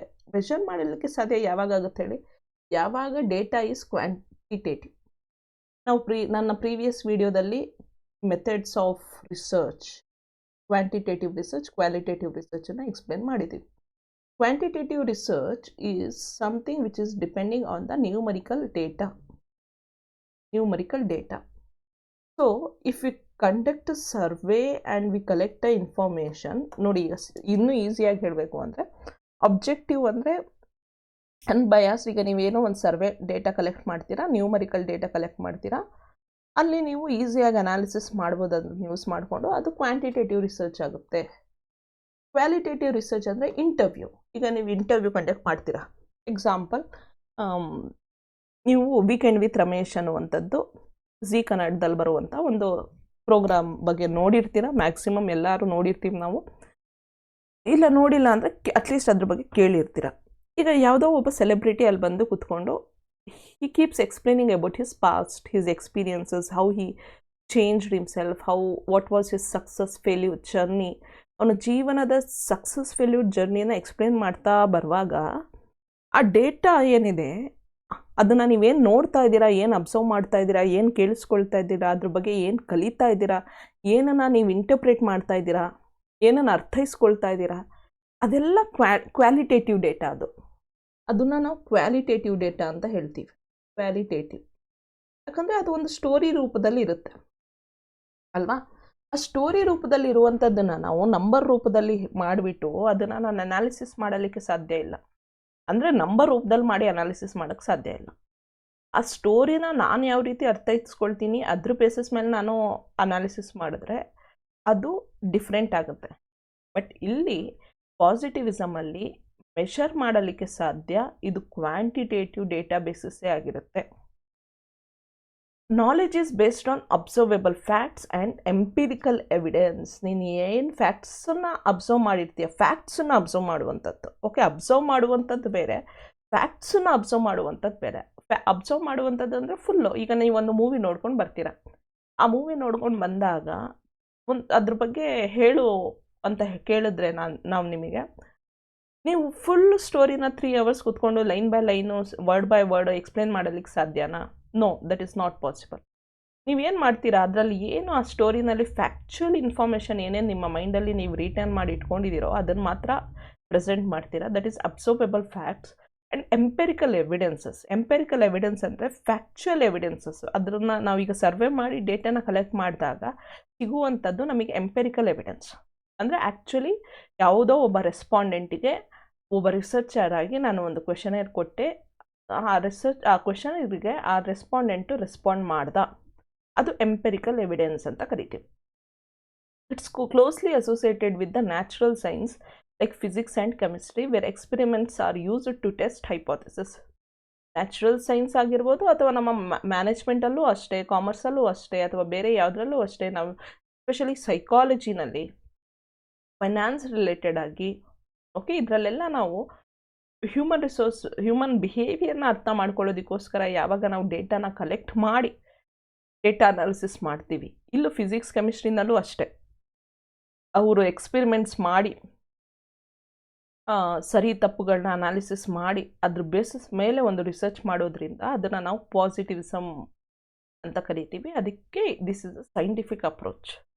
ಕನ್ನಡದಲ್ಲಿ ಮತ್ತೆ ಹೇಳ್ತೀನಿ, ವಾಸ್ತವಿಕತೆ, ರಿಯಾಲಿಟಿ ಒಂದು ನಿಗದಿತ ಅಂದರೆ ಅದು ಅನ್ಬಯಾಸ್ಡ್ ಆಗಿರುತ್ತೆ, ಅದು ಫಿಕ್ಸ್ಡ್ ಆಗಿರುತ್ತೆ, ಯಾವುದೇ ರೀತಿಯ ಬಯಾಸ್ನೆಸ್ ಇರಲ್ಲ, ಮಾಪನೀಯ, ಮೆಷರ್ ಮಾಡಲಿಕ್ಕೆ ಸಾಧ್ಯ ಆಗುತ್ತೆ, ಮತ್ತು ಮಾನವದಿಂದ ಪ್ರತ್ಯಕ್ಷವಾಗಿ ಅರಿಯಬಹುದಾದ ವಿಷಯ, ಅಬ್ಸರ್ವೇಬಲ್ ಫ್ಯಾಕ್ಟ್ಸ್ ಆ್ಯಂಡ್ ಎಂಪಿರಿಕಲ್ ಎವಿಡೆನ್ಸ್ ಎಂದು ನಂಬುತ್ತದೆ ಅಂತ. ಎಕ್ಸಾಂಪಲ್ ತೊಗೊಂಡು ಅರ್ಥ ಮಾಡ್ಕೊಳ್ಳೋಣ. ಈಗ ಗೊತ್ತು ನನಗೆ ಇದು ಪಾಸಿಟಿವಿಸಮ್, ಪೋಸ್ಟ್ ಪಾಸಿಟಿವಿಸಮ್ ಇದೆಲ್ಲ ಈಸಿಯಾಗಿ ಅರ್ಥ ಆಗುವಂಥದ್ದು ಟಾಪಿಕ್ಸ್ ಅಲ್ಲ. ಓಕೆ, ಅರ್ಥ ಆದರೂ ನೆನ್ಪಿಟ್ಕೊಳ್ಳುವಂಥ ಟಾಪಿಕ್ಸ್ ಅಲ್ಲ ಇದು. ಅದಕ್ಕೆ ನಾನು ಇನ್ಡೆಪ್ತಾಗಿ ಹೇಳ್ತಾ ಇದ್ದೀನಿ. ಆದಷ್ಟು ಸಿಂಪಲ್ ಎಕ್ಸಾಂಪಲ್ಸ್ನ ತೊಗೊಂಡು ಬರುವಂಥ ಪ್ರಯತ್ನನ ನಾನು ನನ್ನ ವೀಡಿಯೋಸ್ಗಳಲ್ಲಿ ಮಾಡ್ತೀನಿ. ಈಗ ಒಂದು ಎಕ್ಸಾಂಪಲ್ ತಗೊಳ್ಳೋಣ. Does exercise improve sleep quality? ಅಂದರೆ ಒಬ್ಬ ವ್ಯಕ್ತಿ ಎಕ್ಸಸೈಸ್ ಮಾಡೋದ್ರಿಂದ ಅವನ ಸ್ಲೀಪ್ ಕ್ವಾಲಿಟಿ ಚೇಂಜ್ ಆಗುತ್ತಾ? ಈಗ you notice your friend sleeps better after going for a walk. You are curious and want to scientifically test whether exercise really improves the sleep ಅಂತ.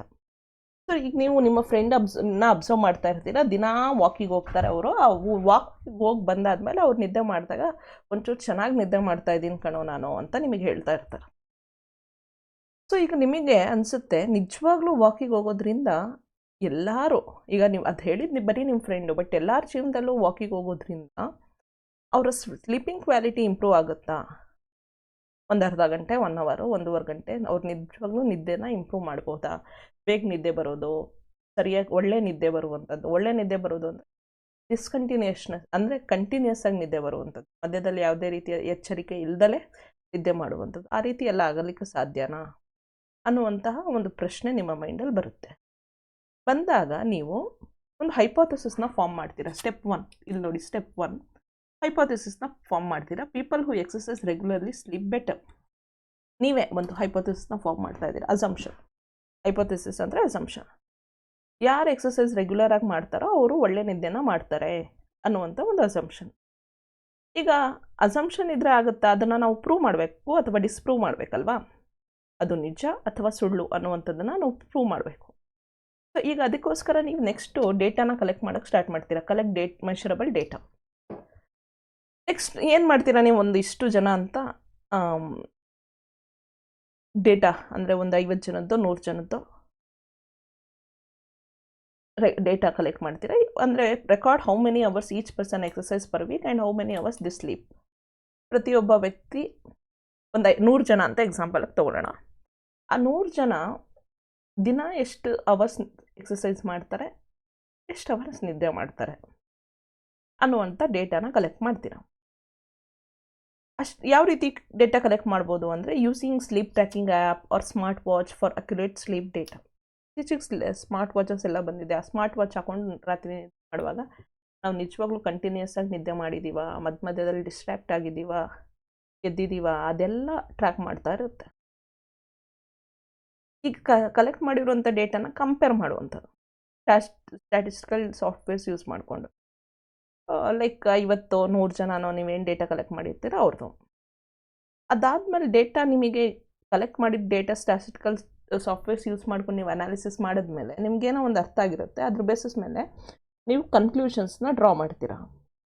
People who exercise for 30+ minutes daily sleep 1.5 hours more on average ಅನ್ನುವಂಥದ್ದು ಒಂದು conclusion ಆಗಿರ್ಬೋದು.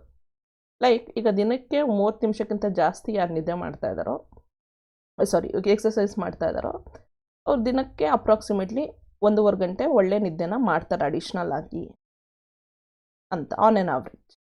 This can be the generalisation. ಅಂದರೆ exercise ಮಾಡೋದ್ರಿಂದ sleep better ಆಗುತ್ತೆ ಅನ್ನೋದು ನಿಮ್ಮ ಹೈಪೋಥೆಸಿಸ್ನ ನೀವು ಪ್ರೂವ್ ಮಾಡ್ತಾ ಇದ್ದೀರಾ. ಅಥವಾ ಅದನ್ನು ಇಲ್ಲ, ಇನ್ ಕೇಸ್ ಇಲ್ಲ, ಅದಕ್ಕೂ ಸ್ಲೀಪು ಮತ್ತು ಎಕ್ಸಸೈಸ್ಗೂ ಯಾವುದೇ ರಿಲೇಷನ್ಶಿಪ್ ಇಲ್ಲ ಅಂತಲೂ ಪ್ರೂವ್ ಆಗ್ಬೋದು. It depends on the research we actually do. So this is what we call it as a positivism. ಈಗ ಪಾಸಿಟಿವಿಸಮ್ ಬಗ್ಗೆ ಎಕ್ಸಸೈಸ್ ಆಯಿತು. Next what is this assumptions and explanations of positivism. ಈಗ ಆಗಲೇ ನಾನು ನಿಮಗೆ ಆಂಟಾಲಜಿ ಅಂದರೆ ಏನು, ಎಪಿಸ್ಟಮಾಲಜಿ ಅಂದರೆ ಏನು, ಮೆಥಡಾಲಜಿ ಅಂದರೆ ಏನು ಅನ್ನೋವಂಥದ್ದನ್ನು ಎಕ್ಸ್ಪ್ಲೇನ್ ಮಾಡಿದ್ದೆ. ಅದ್ರ ಬೇಸಿಸ್ ಮೇಲೇ ಅಸಂಪ್ಷನ್ಸನ್ನು ಫ್ರೇಮ್ ಮಾಡಿಕೊಂಡು ಅದರ ಎಕ್ಸ್ಪ್ಲನೇಷನ್ನ ಅರ್ಥ ಮಾಡ್ಕೊಳ್ಬೇಕು. ಅದಕ್ಕೋಸ್ಕರನೇ ನಾನು ಬೇಸಿಕ್ಕಾಗಿ 3 ಕಾನ್ಸೆಪ್ಟ್ಸನ್ನು ಅರ್ಥ ಮಾಡಿಸಿದ್ದು. ಈಗ ontology, nature of reality exist. Epistemology ಅಂದರೆ ಏನು, ಯಾವ ನಾಲೆಜನ್ನು ನಾನು ನಂಬ್ತೀನಿ. ಮೆಥಡಾಲಜಿ ಅಂದರೆ ಡೇಟಾನ ಯಾವ ರೀತಿ ಕಲೆಕ್ಟ್ ಮಾಡ್ತೀನಿ, ಇನ್ಫಾರ್ಮೇಷನ್ನ ಯಾವ ರೀತಿ ಕಲೆಕ್ಟ್ ಮಾಡ್ತೀನಿ.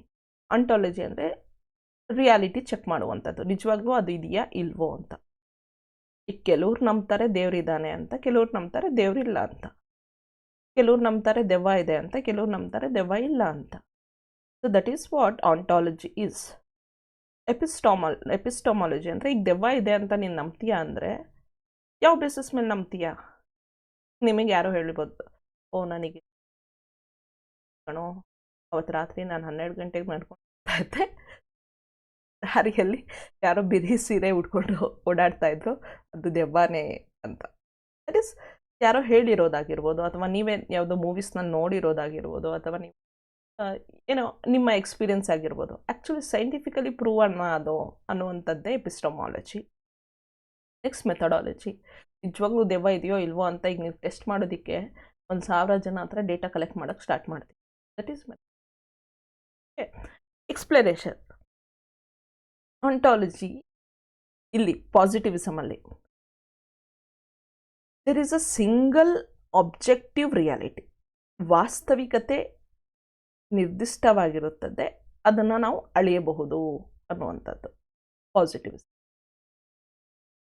ರಿಯಾಲಿಟಿ ಒಂದೇ ಇರುತ್ತೆ,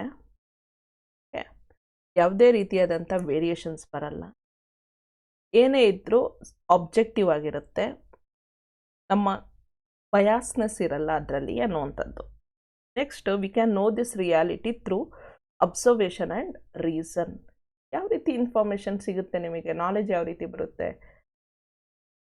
ನಾವು ಅದನ್ನು ಅಬ್ಸರ್ವ್ ಮಾಡಿ ಅಥವಾ ನಾವು ಕೊಡುವಂಥ ರೀಸನ್ ಮೂಲಕ ಅರ್ಥೈಸ್ಕೊಳ್ತೀವಿ ಅನ್ನುವಂಥದ್ದು. Next follows a scientific method. ಇಲ್ಲಿ ಸೈಂಟಿಫಿಕ್ ಮೆಥಡ್ ಪಾಸಿಟಿವಿಸಮ್ ಅಂದರೆ ಕ್ವಾಂಟಿಟೇಟಿವ್ ಡೇಟಾನ ತಗೊಳ್ಳೋದ್ರಿಂದ ಸೈಂಟಿಫಿಕ್ ಮೆಥಡನ್ನು ಯೂಸ್ ಮಾಡಿಕೊಂಡು ಅಬ್ಸರ್ವ್ ಮಾಡಿ ರೀಸನಿಂಗ್ ಮಾಡ್ತೀವಿ, ಅಂದರೆ ಇಂಟರ್ಪ್ರಿಟೇಷನ್ ಮಾಡ್ತೀವಿ, ಅರ್ಥೈಸ್ಕೊಳ್ತೀವಿ. ಓಕೆ, ಸೊ ಯಾವ ಸೈಂಟಿಫಿಕ್ ಮೆಥಡ್ಸು ಹೈಪೋಥೆಸಿಸ್ನ ಕ್ರಿಯೇಟ್ ಮಾಡೋದು, ಅಂದರೆ ಅಸಂಪ್ಷನ್ಸ್ನ ಕ್ರಿಯೇಟ್ ಮಾಡೋದು, ಆ ಹೈಪೋಥೆಸಿಸ್ ಸರಿನಾ ತಪ್ಪೋ ಅಂತ ಚೆಕ್ ಮಾಡುವಂಥದ್ದು, ಅಬ್ಸರ್ವೇಷನ್ ಮಾಡುವಂಥದ್ದು, ನಾವೇ ಎಕ್ಸ್ಪೀರಿಯನ್ಸ್ ಮಾಡುವಂಥದ್ದು ಅಥವಾ ಅಬ್ಸರ್ವೇಷನ್ ಮಾಡಿ ಡೇಟಾ ಕಲೆಕ್ಟ್ ಮಾಡಿ ಮಾಡುವಂಥದ್ದು, ಅಥವಾ ಟೆಸ್ಟಿಂಗ್ ಅಂದರೆ ಆಗಲೇ ನಾನು ಹೇಳ್ದಂಗೆ ಸೈಂಟಿಫಿಕ್ ಕೆಮಿಸ್ಟ್ರಿ ಲ್ಯಾಬ್ಸಲ್ಲೆಲ್ಲ ಮಾಡ್ತಾರಲ್ಲ ಆ ರೀತಿ ಮಾಡುವಂಥದ್ದು. ಸೊ ವಿಜ್ಞಾನಪರ ವಿಧಾನವನ್ನು ಅನುಸರಿಸುತ್ತದೆ ಅಂತ ಫಾಲೋಸ್ ಸೈಂಟಿಫಿಕ್ ಮೆಥಡ್ಸ್. ಈಗ ವ್ಯಾಲ್ಯೂಸ್ ಅಂತ ಬಂದಾಗ research is value free and unbiased. ನೋಡಿ, ವ್ಯಾಲ್ಯೂ ಫ್ರೀ ಅಂದರೆ ಏನು, ಅನ್ಬಯಾಸ್ಡ್ ಅಂದರೆ ಏನು, ಇದೆರಡು ಇಂಪಾರ್ಟೆಂಟ್ ವರ್ಡ್ಸು ನಮ್ಮ ಪಾಸಿಟಿವಿಸಮ್ ಅಂತ ಬಂದಾಗ. ವ್ಯಾಲ್ಯೂ ಫ್ರೀ ಅಂದರೆ ಒಬ್ಬ ರಿಸರ್ಚರ್, ಈಗ ನೀವೇ ರಿಸರ್ಚ್ ಮಾಡ್ತಾ ಇದ್ದೀರಾ ಏನೋ ಒಂದು ಟಾಪಿಕ್ ಇಟ್ಕೊಂಡು, ನೀವು ನಿಮ್ಮ ಪರ್ಸ್ನಲ್ ಬಿಲೀಫ್ಸು, ಒಪಿನಿಯನ್ಸು, ಇಮೋಷನ್ಸು ಇದನ್ನೆಲ್ಲ ನಿಮ್ಮ ರಿಸರ್ಚಲ್ಲಿ ಅಳವಡಿಸ್ಕೊಳ್ದಲೇ ಒಂದು ನ್ಯೂಟ್ರಲ್ ಮೈಂಡ್ಸೆಟ್ನಿಂದ ಅಂದರೆ ನ್ಯೂಟ್ರಲ್ ಅಂದರೆ ಏನರ್ಥ ಅಂದರೆ ನನ್ನ ಎಮೋಷನ್ಸು ಏನು ಅತಿಯಾಗೋ ಹಾಕಲ್ಲ, ಅದರಲ್ಲಿ ಅದನ್ನು ಇನ್ವಾಲ್ವೇ ಮಾಡಲ್ಲ, ನಾರ್ಮಲಾಗಿ ಬಿಹೇವ್ ಮಾಡ್ತೀನಿ ಅನ್ನುವಂಥದ್ದು ನ್ಯೂಟ್ರಲ್ ಮೈಂಡ್ಸೆಟ್. ಓಕೆ, ಇಲ್ಲಿ ತನ್ನ ಪರ್ಸ್ನಲ್ ಬಿಲೀಫ್ಸು, ಇಮೋಷನ್ಸು ಮತ್ತು ಒಪಿನಿಯನ್ಸು ಅದನ್ನೆಲ್ಲ ನೀವು ನಿಮ್ಮ ರಿಸರ್ಚಲ್ಲಿ ಅಳವಡಿಸ್ಕೊಳ್ದಲೆ ನಿಜವಾಗ್ಲೂ ಏನು ಫ್ಯಾಕ್ಟ್ಸ್ ಇದೆಯೋ ಅದನ್ನೇ ನಾನು ಕಲೆಕ್ಟ್ ಮಾಡ್ತೀನಿ, ಅವರೆಲ್ಲ ಏನು ಹೇಳ್ತಾರೋ ಅದನ್ನೇ ಡೇಟಾನ ನಾನು ರೆಪ್ರೆಸೆಂಟ್ ಮಾಡ್ತೀನಿ, ಅದನ್ನೇ ನಾನು ಇಂಟರ್ಪ್ರೆಟ್ ಮಾಡ್ತೀನಿ, ಅದಿದ್ರೆ ರಿಪೋರ್ಟ್ ಪ್ರೆಸೆಂಟ್ ಮಾಡ್ತೀನಿ ಅನ್ನುವಂಥದ್ದು ವ್ಯಾಲ್ಯೂ ಫ್ರೀ. ಜೊತೆಗೆ ಅನ್ಬಯಾಸ್ನೆಸ್ ಅಂದರೆ ಯಾವುದೇ ರೀತಿಯಾದಂಥ ಫೇವರಿಟಿಸಮ್ ಒನ್ ಸೈಡೆಡ್ ಆಗಿ ಓಕೆ ಅಥವಾ ಮಾಡುವಂಥದ್ದು ಅಥವಾ ಮ್ಯಾನಿಪ್ಯುಲೇಷನ್ ಮಾಡುವಂಥದ್ದೆಲ್ಲ ಮಾಡ್ದಲೇ ಫೇರ್, ಅಕ್ಯುರೇಟ್ ಆ್ಯಂಡ್ ಬ್ಯಾಲೆನ್ಸ್ಡ್ ಆಗಿ ನೀವೇನೋ ರಿಸರ್ಚ್ ಮಾಡ್ತೀರಾ ಅದನ್ನು ನಾವು ಅನ್ಬಯಾಸ್ಡ್ ರಿಸರ್ಚ್ ಅಂತ ಕರಿತೀವಿ. ಅಂದರೆ ಇಲ್ಲಿ ಫೇವರಿಟಿಸಮ್ ಇಲ್ಲ, ಡೇಟಾನ ನೀವು ಮ್ಯಾನಿಪ್ಯುಲೇಟ್ ಮಾಡ್ತಾ ಇಲ್ಲ. That is value free and unbiased. So what are the features highlighted from this assumptions ಅಂದರೆ ನೀವು ಇದು ಅಬ್ಸರ್ವೇಬಲ್ ಫ್ಯಾಕ್ಟ್ಸ್ ಬೇಸಿಸ್ ಮೇಲೆ ರಿಸರ್ಚ್ ಮಾಡ್ತೀರಾ, ಅಂದರೆ ಡೇಟಾ ಕಲೆಕ್ಟ್ ಮಾಡಿಬಿಟ್ಟು ಅವ್ರೇನು ಫ್ಯಾಕ್ಟ್ಸ್ ಕೊಟ್ಟಿರ್ತಾರೆ ಅದ್ರ ಬೇಸಿಸ್ ಮೇಲೆ ನೀವು ರಿಸರ್ಚ್ ಮಾಡ್ತೀರಾ, ಸರ್ವೆ ಕ್ವೆಶನರ್ಸ್ ಎಲ್ಲ ಯೂಸ್ ಮಾಡಿಕೊಂಡು. Uses numbers and measurements. This is because it is a quantitative. Researcher stays neutral. ಆಗಲೇ ನಾನು ಹೇಳ್ದಂಗೆ ವ್ಯಾಲ್ಯೂ ಫ್ರೀ ಆ್ಯಂಡ್ ಅನ್ಬಯಾಸ್ಡ್ ಆಗಿರ್ತಾನೆ researcher. Next aims for general conclusion can apply to others too. ಈಗ ನೀವು 50 ಜನ green tea ಕುಡಿಯೋದ್ರಿಂದ ಅವರ stress reduce ಆಗ್ತಾ ಇದೆ ಅಂತ ನೀವೇನಾದರೂ ರಿಸರ್ಚ್ ಮಾಡಿದ್ರೆ ಮೈಟ್ ಬಿ ಎಲ್ಲರೂ ಯಾರ್ಯಾರು ಗ್ರೀನ್ ಟೀ ಕುಡಿತಾರೋ ಅವರೆಲ್ಲರದು ಸ್ಟ್ರೆಸ್ ರೆಡ್ಯೂಸ್ ಆಗುತ್ತೆ ಅನ್ನುವಂಥದ್ದನ್ನು ನೀವು ಜನರಲ್ ಕನ್ಕ್ಲೂಷನ್ನ ಕೊಡ್ತೀರಾ. So this is what happens in a positivism. So ಈಗ ಆ್ಯಕ್ಚುಯಲ್ ಫೀಚರ್ಸ್ ಆಫ್ ಪಾಸಿಟಿವಿಸಮ್. ಒಂದು ಕ್ವಾಂಟಿಟೇಟಿವ್ ಇನ್ ನೇಚರ್, ಇದು ನಮಗೆ ಗೊತ್ತಾಯಿತು. ಎಕ್ಸ್ಪಿರಿಮೆಂಟ್ಸ್ ಮಾಡುವಂಥದ್ದು, ಒಂದು ಫೀಲ್ಡಲ್ಲಿ ಎಕ್ಸ್ಪಿರಿಮೆಂಟ್ ಮಾಡುವಂಥದ್ದಾಗಿರ್ಬೋದು, ಲ್ಯಾಬ್ರೇಟರಿನಲ್ಲಿ ಎಕ್ಸ್ಪಿರಿಮೆಂಟ್ ಮಾಡುವಂಥದ್ದಾಗಿ ಸರ್ವೆ ಮಾಡು.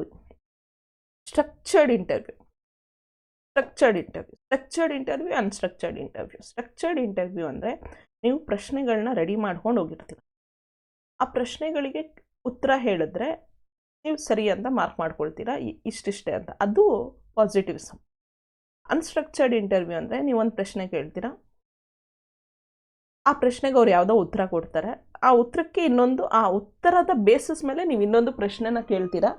So that is what we call it as a unstructured interview. So ಇಲ್ಲಿ ಹೈಪೋಥಿಸಿಸ್ ಟೆಸ್ಟಿಂಗ್ ಮಾಡ್ತೀರಾ ನೀವು. ಹೈಪೋಥಿಸಿಸ್ ಟೆಸ್ಟಿಂಗ್, ಅಸಂಪ್ಷನ್ಸ್ ಕ್ರಿಯೇಟ್ ಮಾಡ್ತೀರಾ, ಅದಕ್ಕೆ ಟೆಸ್ಟಿಂಗ್ ಮಾಡ್ತೀರಾ. ನೆಕ್ಸ್ಟ್ ಜನರಲೈಸೇಷನ್ ಆಫ್ ರಿಸಲ್ಟ್ಸ್ ಏನು ಬರುತ್ತೆ ಅದು ಕಾಮನ್ ಆಗಿ ಆ ಕ್ಯಾರೆಕ್ಟರಿಸ್ಟಿಕ್ಸನ್ನು ಯಾರು ಹೊಂದಿರ್ತಾರೋ ಅವ್ರಿಗೆಲ್ಲ ಸೇಮ್ ಅಂತ ನೀವು ಎಕ್ಸ್ಪ್ರೆಸ್ ಮಾಡ್ತೀರಾ. Next focus on cause and effect relationship. ಅಂದರೆ ಕಾಸ್ ಅಂದರೆ ಏನು? ಕಾಸ್ ಅಂದರೆ ಕಾರಣಗಳು, ರೀಸನ್ಸ್. ಓಕೆ, ಕಾಸ್ ಅಂದರೆ ಕಾರಣಗಳು, ರೀಸನ್ಸ್. ಎಫೆಕ್ಟ್ ಅಂದರೆ ಫಲಿತಾಂಶ ಅಥವಾ ರಿಸಲ್ಟ್. ಕರೆಕ್ಟ್, ಫಲಿತಾಂಶ, ರಿಸಲ್ಟ್. ಏನು ರಿಸಲ್ಟ್ಸ್ ಬರ್ತಾ ಇದೆ, ಈಗ ಇದಾಗೋದ್ರಿಂದ ಅದರ ಪರಿಣಾಮ ಏನು ಅದನ್ನು, ಅಥವಾ ಕಾರಣಗಳು ಪರಿಣಾಮ ಅಂತಲೂ ಹೇಳ್ಬೋದು. ಪರಿಣಾಮ ಏನು? ಈಗ ಗ್ರೀನ್ ಟೀ ಕುಡಿಯೋದ್ರಿಂದ ಆಗುವಂಥ ಪರಿಣಾಮ ಏನು ಅಂತ ನೀವು ತಿಳ್ಕೊಳ್ಳೋ ಪ್ರಯತ್ನ ಮಾಡ್ತಾ ಇದ್ದೀರಾ ಅಂದರೆ that is positivism. Next is post positivism. Post positivism is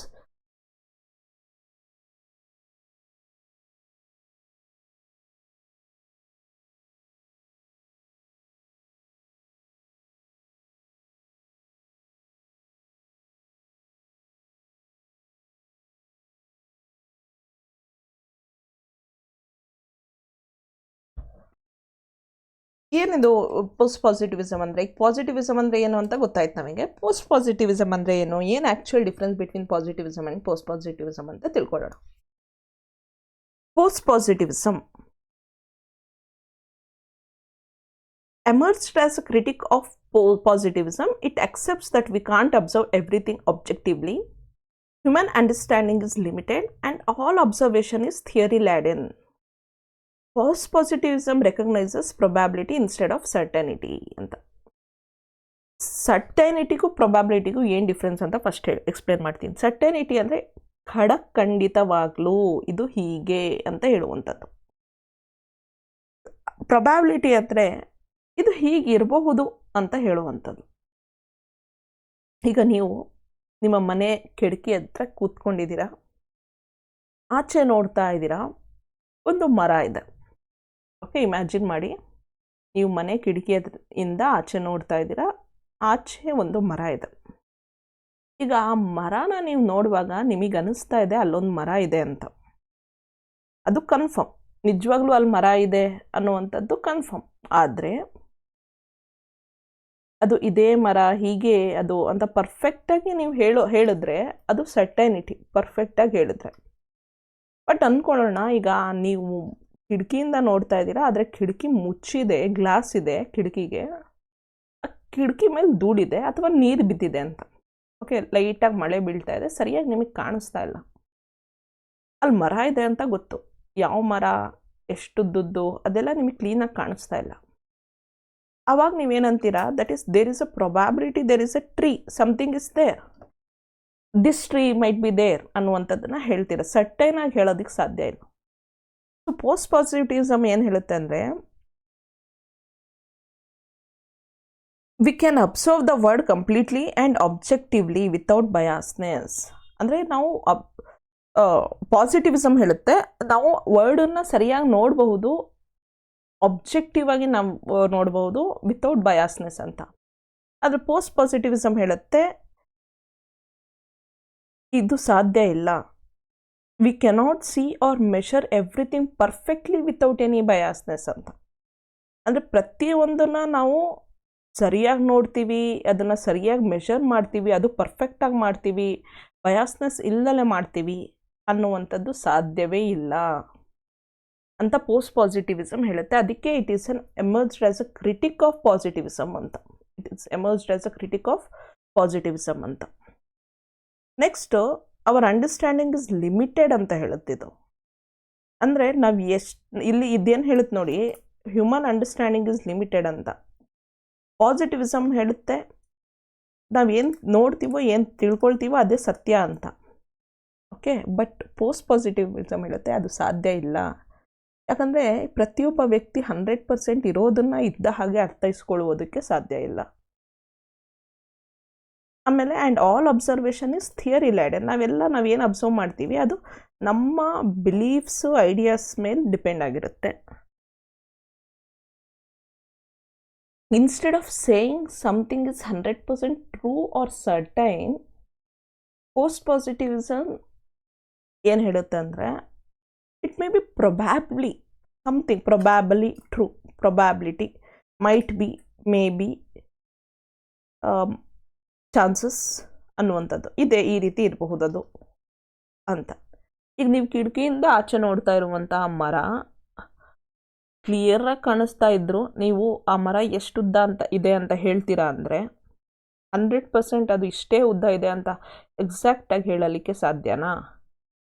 ಪಾಸಿಟಿವಿಸಮ್ ಹೇಳುತ್ತೆ ಅದು ಸಾಧ್ಯ ಅಂತ, ಬಟ್ ಪೋಸ್ಟ್ ಪಾಸಿಟಿವಿಸಮ್ ಹೇಳುತ್ತೆ ಅದು ಸಾಧ್ಯ ಇಲ್ಲ. ಈಗ ಇದೇ ರಿಯಾಲಿಟಿ, ಪೋಸ್ಟ್ ಪಾಸಿಟಿವಿಸಮೇ ರಿಯಾಲಿಟಿ. ಯಾಕೆ ನೋಡಿ, ಈಗ ನೀವು ಆ ಕಿಟಕಿಯಿಂದ ಆಚೆ ನೋಡ್ತಾ ಇರೋ ಮರ ನಿಮ್ಮ ಪರ್ಸ್ಪೆಕ್ಟಿವ್ ಪ್ರಕಾರ ಒಂದು 5 ಇಂಚ್ ಇರ್ಬೋದು, ಓಕೆ, ಸಾರಿ 5 ಫೀಟ್ ಇರ್ಬೋದು. ಬಟ್ ಇನ್ ರಿಯಾಲಿಟಿ ನೀವು ಅದನ್ನು ನಿಜವಾಗ್ಲೂ ಅಳತೆ ಮಾಡಿದ್ರೆ 5 ಫೀಟ್ ಇಲ್ದಲೇ ಅದಕ್ಕಿಂತ ಜಾಸ್ತಿನೂ ಇರ್ಬೋದು, ಕಡಿಮೆನೂ ಇರ್ಬೋದು. ಸೊ ಇಲ್ಲಿ ಏನಾಗ್ತೀವಿ ನಾವು, ಅಪ್ರಾಕ್ಸಿಮೇಟ್ ಅಂತ ಹೇಳ್ತೀವಿ, probability that it is 5 feet ಅಂತ. ಓಕೆ, ಬಟ್ ಪಾಸಿಟಿವಿಸಮ್ ಹೇಳುತ್ತೆ ದಟ್ ಈಸ್ ಸರ್ಟೈನ್ ಅಂತ. ಬಟ್ ಇಲ್ಲಿ ಪೋಸ್ಟ್ ಪಾಸಿಟಿವಿಸಮ್ ಹೇಳುತ್ತೆ ದಟ್ ಈಸ್ ಪ್ರೊಬ್ಯಾಬಲ್ ಅಂತ. So this is the first word you have to keep in your mind when you are differentiating the positivism and post positivism. So post-positivism is more flexible and realistic way of understanding research and knowledge. ಹೌದಲ್ವಾ? ನಿಜವಾಗ್ಲೂ ಎಲ್ಲದೂ ಪರ್ಫೆಕ್ಟಾಗಿ ಇದಿದು ಹೀಗೀಗೆ ಇದೆ ಅಂತ ನಾವು ಹೇಳ್ತಾ ಇದ್ದೀವಿ ಅಂದರೆ ನಾವೆಲ್ಲೋ ತಪ್ಪು ಮಾಡ್ತಾ ಇದ್ದೀವಿ. ಯಾವಾಗ ನಾವು ಇದು ಹೀಗಿರಬಹುದು, ಇದು ಹಾಗೆ ಅನ್ನುವಂಥದ್ದು ಫ್ಲೆಕ್ಸಿಬಲ್ ಆಗಿ ರಿಯಾಲಿಸ್ಟಿಕ್ ಆಗಿ ಇರೋದನ್ನು ಸ್ವಲ್ಪ ಹೀಗಿರ್ಬೋದು ಅಂತ ಪ್ರೆಸೆಂಟ್ ಮಾಡ್ತೀವೋ ಆವಾಗ ಅದನ್ನು ನಾವು ಚೇಂಜಸ್ ಏನಾದರೂ ಬೇಕಂದರೆ ಅವಶ್ಯಕತೆ ಇದ್ದರೆ ಅದನ್ನು ಮಾಡಿಕೊಳ್ಳುವಂಥ ಪ್ರಯತ್ನನ ನಾವು ಮಾಡ್ತೀವಿ ಅಲ್ವಾ? ಈಗ ಫಾರ್ ಎಕ್ಸಾಂಪಲ್, ಈಗ ನನಗೆಲ್ಲ ಗೊತ್ತು ಅಂತ ಅಂದ್ಕೊಳ್ಳುವಂಥ ವ್ಯಕ್ತಿ ಅವನು ಯಾವುದೇ ರೀತಿಯಾದಂಥ ಹೊಸ ಜ್ಞಾನನ ಬೆಳೆಸ್ಕೊಳ್ಳುವಂಥ ಪ್ರಯತ್ನ ಮಾಡಲ್ಲ ಅನ್ನುವಂಥದ್ದನ್ನು ನೀವು ಕೇಳಿರ್ತೀರ. ಅದು ಪಾಸಿಟಿವಿಸಮ್. ಓಕೆ, ನನಗೆಲ್ಲ ಗೊತ್ತು ಅಂತ ಯೋಚನೆ ಮಾಡೋದು. ಪೋಸ್ಟ್ ಪಾಸಿಟಿವಿಸಮ್ ಅಂದರೆ ಇದ್ರ ಬಗ್ಗೆ ನನಗೊಂಚೂರು ಗೊತ್ತು ಅಂತ ಅಂದ್ಕೊಂಡು ಅದ್ರ ಬಗ್ಗೆ ಇನ್ನೂ ತಿಳ್ಕೊಳ್ಳುವಂಥ ಪ್ರಯತ್ನ ಮಾಡ್ತಾನೆ ಆ ವ್ಯಕ್ತಿ. That is post positivism. ಅಂದರೆ ಪ್ರೊಬ್ಯಾಬಿಲಿಟಿ, ನನಗೆ ಇದ್ರ ಬಗ್ಗೆ ಗೊತ್ತಿರ್ಬೋದು, ಗೊತ್ತಿಲ್ಲದಲೇ ಇರ್ಬೋದು, ಇದ್ರ ಬಗ್ಗೆ ತಿಳ್ಕೊಳ್ಳುವಂಥ ಪ್ರಯತ್ನ ಮಾಡೋಣ ಅಂತ ಮಾಡುವಂಥದ್ದು. So this is the real way of doing research and understanding what actually the research is and gaining the knowledge. It accepts that knowledge is not perfect, but we try our best to get close to the truth. Knowledge ಏನು perfect ಅಲ್ಲ. ಈಗ ನಾನು ಕೊಡ್ತಾ ಇರೋದು, ಈಗ ಈ full video ನೋಡಿದ್ರು ನಾನು ಆದಷ್ಟು ಎಲ್ಲ ಟಾಪಿಕ್ಸ್ನ ಕವರ್ ಮಾಡಿದ್ದೀನಿ ಅಂತ ನನಗೆ ಅನ್ನಿಸ್ತಾ ಇರುತ್ತೆ. ಆದರೆ ನೀವು ಇದು ಬಿಟ್ಟು ಇನ್ನೊಂದು 5-10 ವೀಡಿಯೋಸ್ಗಳನ್ನ ನೋಡಿದ್ರೆ ಮೈಟ್ ಬಿ ನೀವು ಈ ವಿಡಿಯೋದಲ್ಲಿ ತಿಳ್ಕೊಂಡಿದ್ದಕ್ಕಿಂತ ಇನ್ನೂ ಜಾಸ್ತಿ ಬೇರೆ ವಿಡಿಯೋಗಳಲ್ಲಿ ನೀವು ತಿಳ್ಕೊಳ್ಬೋದು. So that is what we call here as a post positivism. Knowledge ಅನ್ನೋದು ಪರ್ಫೆಕ್ಟ್ ಅಲ್ಲ, ಬಟ್ ಆದಷ್ಟು ನಾವು ಸತ್ಯಕ್ಕೆ ಎಷ್ಟು ಸತ್ಯಕ್ಕೆ ಹತ್ತಿರವಾಗುವಂಥ ಪ್ರಯತ್ನನ ಇಲ್ಲಿ ಪಡ್ತೀವಿ ಅನ್ನುವಂಥದ್ದು ಪೋಸ್ಟ್ ಪಾಸಿಟಿವಿಸಮ್. ಈಗ ಇದಕ್ಕೊಂದು ಎಕ್ಸಾಂಪಲ್ ಕೊಟ್ಟರೆ, the sun will definitely rise tomorrow ಅಂತ ಅಂದ್ಕೊಳ್ಳೋಣ. ಓಕೆ, ಪಾಸಿಟಿವಿಸಮ್ ಹೇಳುತ್ತೆ ನಾಳೆ ಬೆಳಗ್ಗೆ ಸೂರ್ಯ ಹುಟ್ಟುತ್ತಾನೆ, ನಿಜವಾಗ್ಲೂ ಹುಟ್ಟುತ್ತಾನೆ ಅನ್ನೋದು. ಓಕೆ, ಪೋಸ್ಟ್ ಪಾಸಿಟಿವಿಸಮ್ ಹೇಳುತ್ತೆ ನಮ್ಮ ನಾಲೆಜ್ನ ಪ್ರಕಾರ ಅಂದರೆ ಈಗ ದಿನ ಬೆಳಗ್ಗೆ ಸೂರ್ಯ ನಮ್ಮ ಹುಟ್ಟೋದ್ರಿಂದ ಅದು ನಮ್ಮ knowledge, correct. It is very likely that sun will rise tomorrow also. ನಾಳೆ ಕೂಡ ಸೂರ್ಯ ಹುಟ್ಟುತ್ತಾನೆ ಅನ್ನುವಂಥದ್ದು. But we cannot be absolutely sure, right? ಅಂದರೆ ಇದು ನಿಜವಾಗ್ಲೂ ಸೂರ್ಯ ಹುಟ್ಟುತ್ತಾನೋ ಅನ್ನೋದಕ್ಕೆ ಗ್ಯಾರಂಟಿ ಇಲ್ಲ, right? So based on our knowledge, so ನಾವೇನು ನಾಲೆಜ್ ಗೇನ್ ಮಾಡಿದ್ದೀವಿ, sun is the mid planet and all the planets around the sun is rotating around the sun. So that's why when night ಒಂದು ದೇಶಕ್ಕೆ night ಆದಾಗ ನಮಗೆ ಬೆಳಕಾಗುತ್ತೆ, ನಮ್ಮ ದೇಶಕ್ಕೆ ಬೆಳಕಾದಾಗ ಇನ್ನೊಂದು ದೇಶಕ್ಕೆ ನೈಟ್ ಆಗುತ್ತೆ.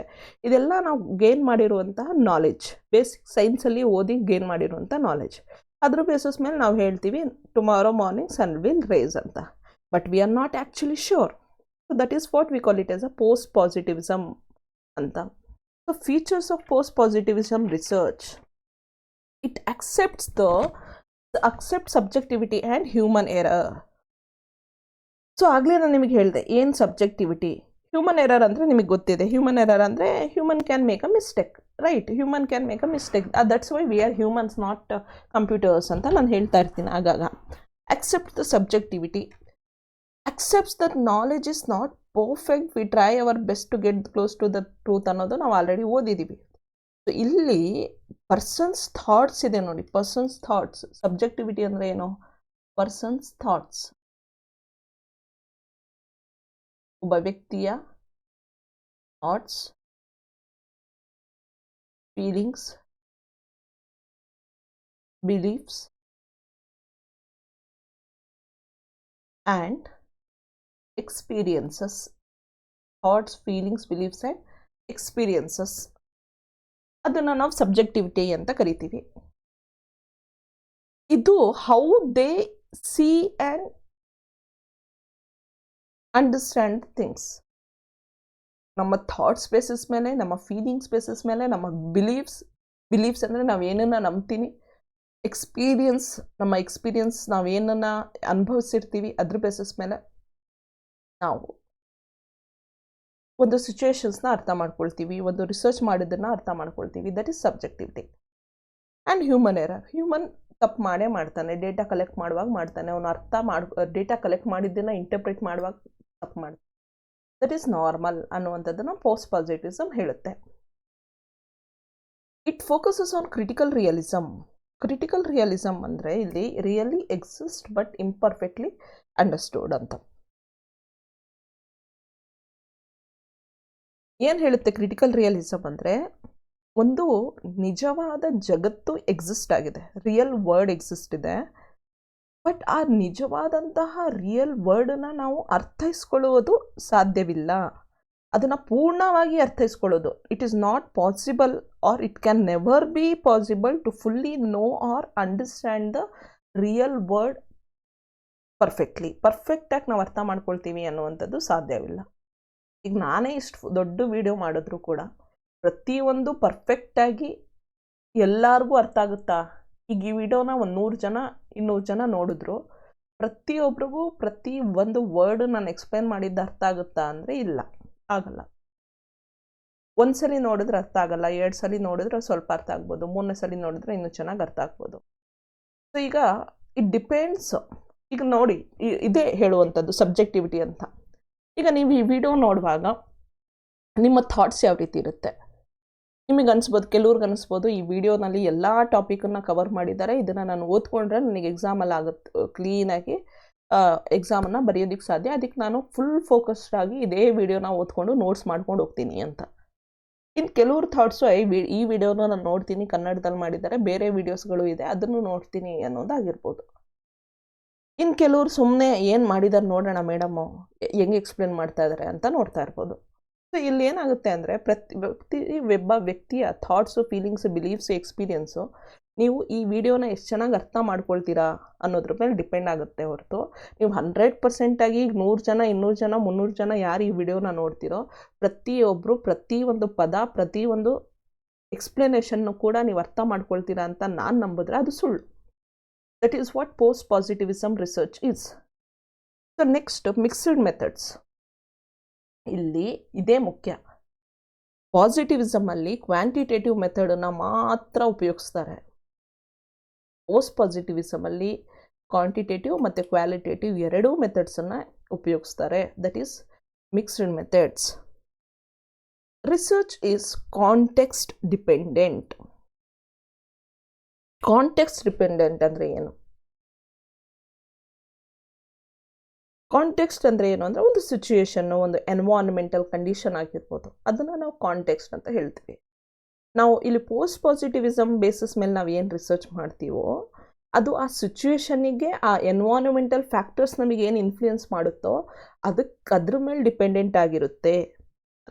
ಈಗ ನೀವು ಈಗ ಕೇಳಿಸ್ಕೊಳ್ತಾ ಇರೋ ವಿಡಿಯೋನ ನೀವು ಕ್ಲಿಯರಾಗಿ ಒಂದು ಕಡೆ ಸೈಲೆಂಟ್ ಆಗಿರುವಂಥ ಜಾಗದಲ್ಲಿ ಕುತ್ಕೊಂಡು ಒಂದು ನೋಟ್ಬುಕ್ ಇಟ್ಕೊಂಡು ಕ್ಲೀನಾಗಿ ವರ್ಡ್ ಬೈ ವರ್ಡ್ ಮ್ಯಾಮ್ ಏನು ಹೇಳ್ತಾ ಇದ್ದಾರೆ ಅದನ್ನು ಅರ್ಥ ಮಾಡಿಕೊಂಡು ನೋಟ್ಸ್ ಮಾಡ್ತಾ ಹೋಗ್ತಾ ಇದ್ದರೆ ನೀವು ಅರ್ಥ ಮಾಡ್ಕೊಳ್ಳೋದು 100% 80% ಇರುತ್ತೆ. ಇಲ್ಲ ನೀವು ನೋಟ್ಸ್ ಮಾಡ್ತಾ ಇಲ್ಲ, ಬರೀ ಕೇಳಿಸ್ಕೊಳ್ತಾ ಇದ್ದೀರಾ ಅಂದರೆ ನೀವು ಅರ್ಥ ಮಾಡ್ಕೊಳ್ಳೋದು 100 50% ಇರುತ್ತೆ.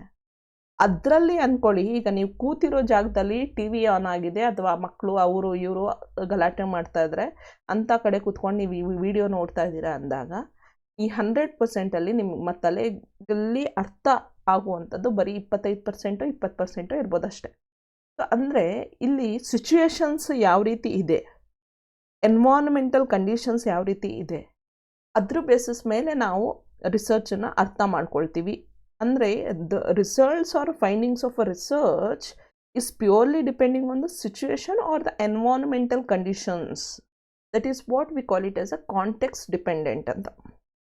Next, it emphasizes falsifiability.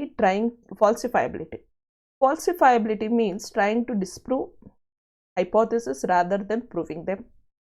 ಅಂದರೆ ಈಗ ಯಾವುದೋ ಒಂದು ಅಸಂಪ್ಷನ್ಸ್ ಅಥವಾ ಹೈಪೋಥೆಸಿಸ್ನ ನೀವೇನು ಕ್ರಿಯೇಟ್ ಮಾಡ್ತೀರಾ, ಆ ಕ್ರಿಯೇಟ್ ಮಾಡಿರುವಂತಹ ಹೈಪೋಥೆಸಿಸನ್ನು ಆದಷ್ಟು ಡಿಸ್ಪ್ರೂವ್ ಮಾಡುವಂಥ ಪ್ರಯತ್ನನ ಪೋಸ್ಟ್ ಪಾಸಿಟಿವಿಸಮಲ್ಲಿ ಮಾಡ್ತೀರ.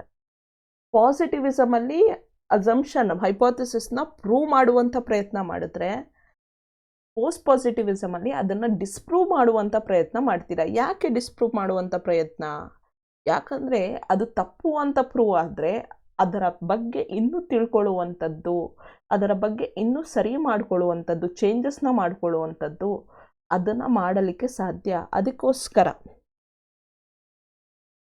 It tries to falsify the hypothesis to correct something honestly and rigorously. So that is why it emphasis on the ಫಾಲ್ಸಿಬಿಲಿಟಿ.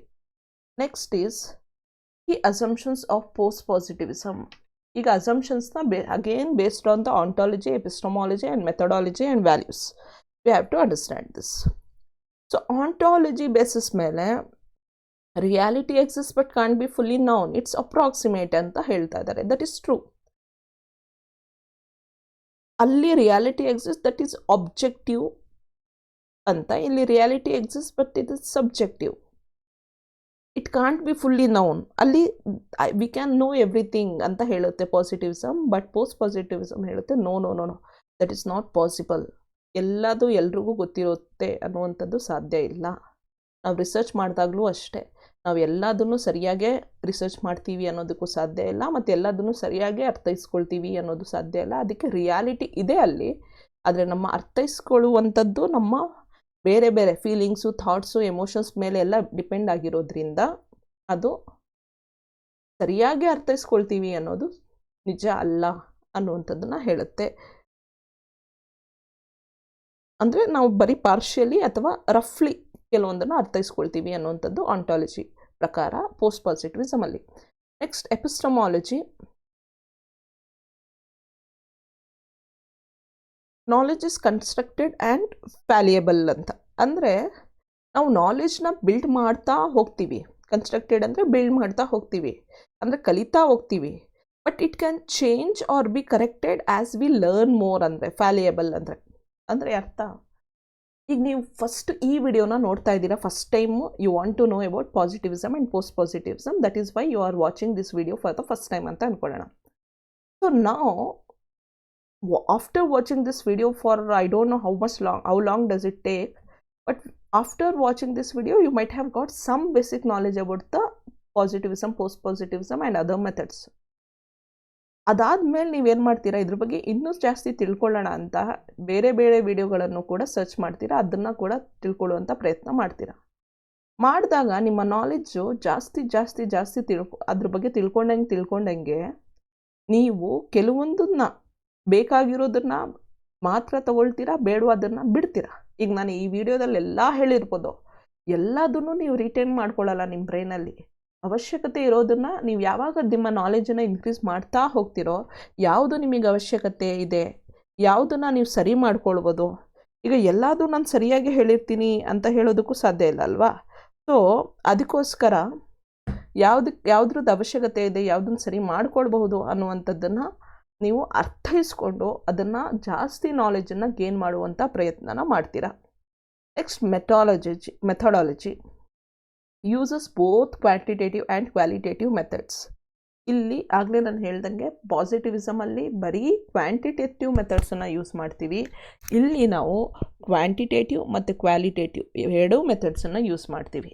ಈಗ ಫಾರ್ ಎಕ್ಸಾಂಪಲ್, ಈಗ ನೀವು ಒಂದು ಸರ್ವೆ ಮಾಡಿದ್ರೆ ಒಬ್ಬ ವ್ಯಕ್ತಿಗೆ, ಆ ವ್ಯಕ್ತಿ ಗ್ರೀನ್ ಟೀ ಕುಡಿಯೋದ್ರಿಂದ ಒಂದು 50 ಜನ ವ್ಯಕ್ತಿಗಳಿಗೆ ಸರ್ವೆ ಮಾಡ್ತೀರಾ, ಅವರಿಗೆ ದಿನ ಗ್ರೀನ್ ಟೀ ಕುಡಿಯೋದ್ರಿಂದ ಸ್ಟ್ರೆಸ್ ಲೆವೆಲ್ ಕಡಿಮೆ ಆಗ್ತಾ ಇದೆಯಾ ಇಲ್ವೋ ಅಂತ ನೀವು ಒಂದು ಡೇಟಾನ ಕಲೆಕ್ಟ್ ಮಾಡ್ತೀರಾ. ಅದು ಕ್ವಾಂಟಿಟೇಟಿವ್ ಮೆಥಡ್. ಅದೇ ಆ 50 ಜನದಲ್ಲಿ ಒಂದು 20 ಜನನೋ 10 ಜನನೋ ನೀವು ಡೈರೆಕ್ಟಾಗಿ ಮೀಟಾಗಿ ಅವ್ರ ಹತ್ರ ಇಂಟರ್ವ್ಯೂ ರೀತಿಯಲ್ಲಿ ಪ್ರಶ್ನೆ ಕೇಳ್ತೀರಾ.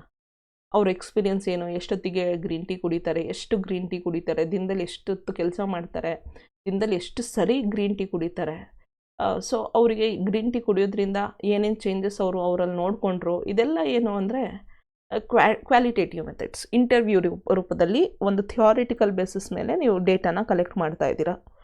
ಇಲ್ಲಿ ಪೋಸ್ಟ್ ಪಾಸಿಟಿವಿಸಮಲ್ಲಿ ಬೋತ್ ಕ್ವಾಂಟಿಟೇಟಿವ್ ಆ್ಯಂಡ್ ಕ್ವಾಲಿಟೇಟಿವ್ ಮೆಥಡ್ಸನ್ನು ಯೂಸ್ ಮಾಡಿಕೊಂಡು ಡೇಟಾನ ಕಲೆಕ್ಟ್ ಮಾಡುವಂಥ ಪ್ರಯತ್ನನ ಮಾಡ್ತೀರಾ. Next values.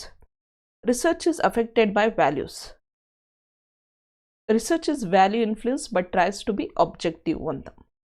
ಅಂದರೆ ಇಟ್ ಈಸ್ ವ್ಯಾಲ್ಯೂ ಇನ್ಫ್ಲೂಯೆನ್ಸ್ಡ್ ಅಂದರೆ affected.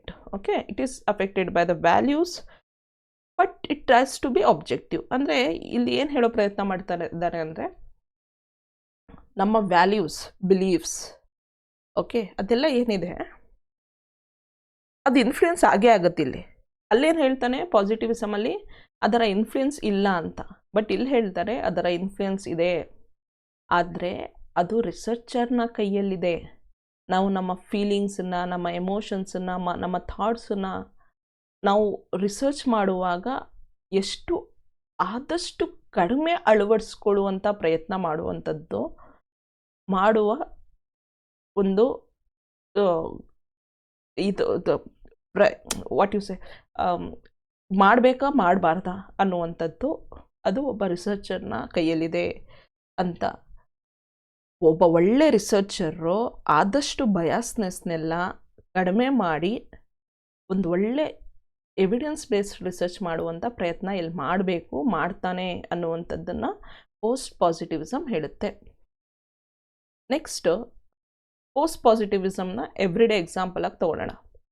You notice that some students perform better when they study at night while others don't. You want to understand why, but you know that reasons could be complex and personal.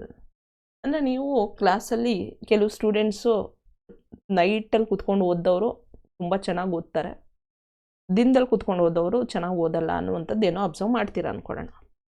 ಈಗ ಯಾಕೆ ಆ ರೀತಿ ಅನ್ನುವಂತಹ ಪ್ರಶ್ನೆಗೆ ಉತ್ತರ ಹುಡುಕುವಂಥ ಪ್ರಯತ್ನ ನೀವು ಮಾಡ್ತಾ ಇದ್ದೀರಾ. ಅದು ಕಾಂಪ್ಲೆಕ್ಸು ಅಂದರೆ ಸ್ವಲ್ಪ ಡಿಫಿಕಲ್ಟು ಮತ್ತು ಅದು ಪರ್ಸ್ನಲ್ ಕೂಡ ಅಲ್ವಾ.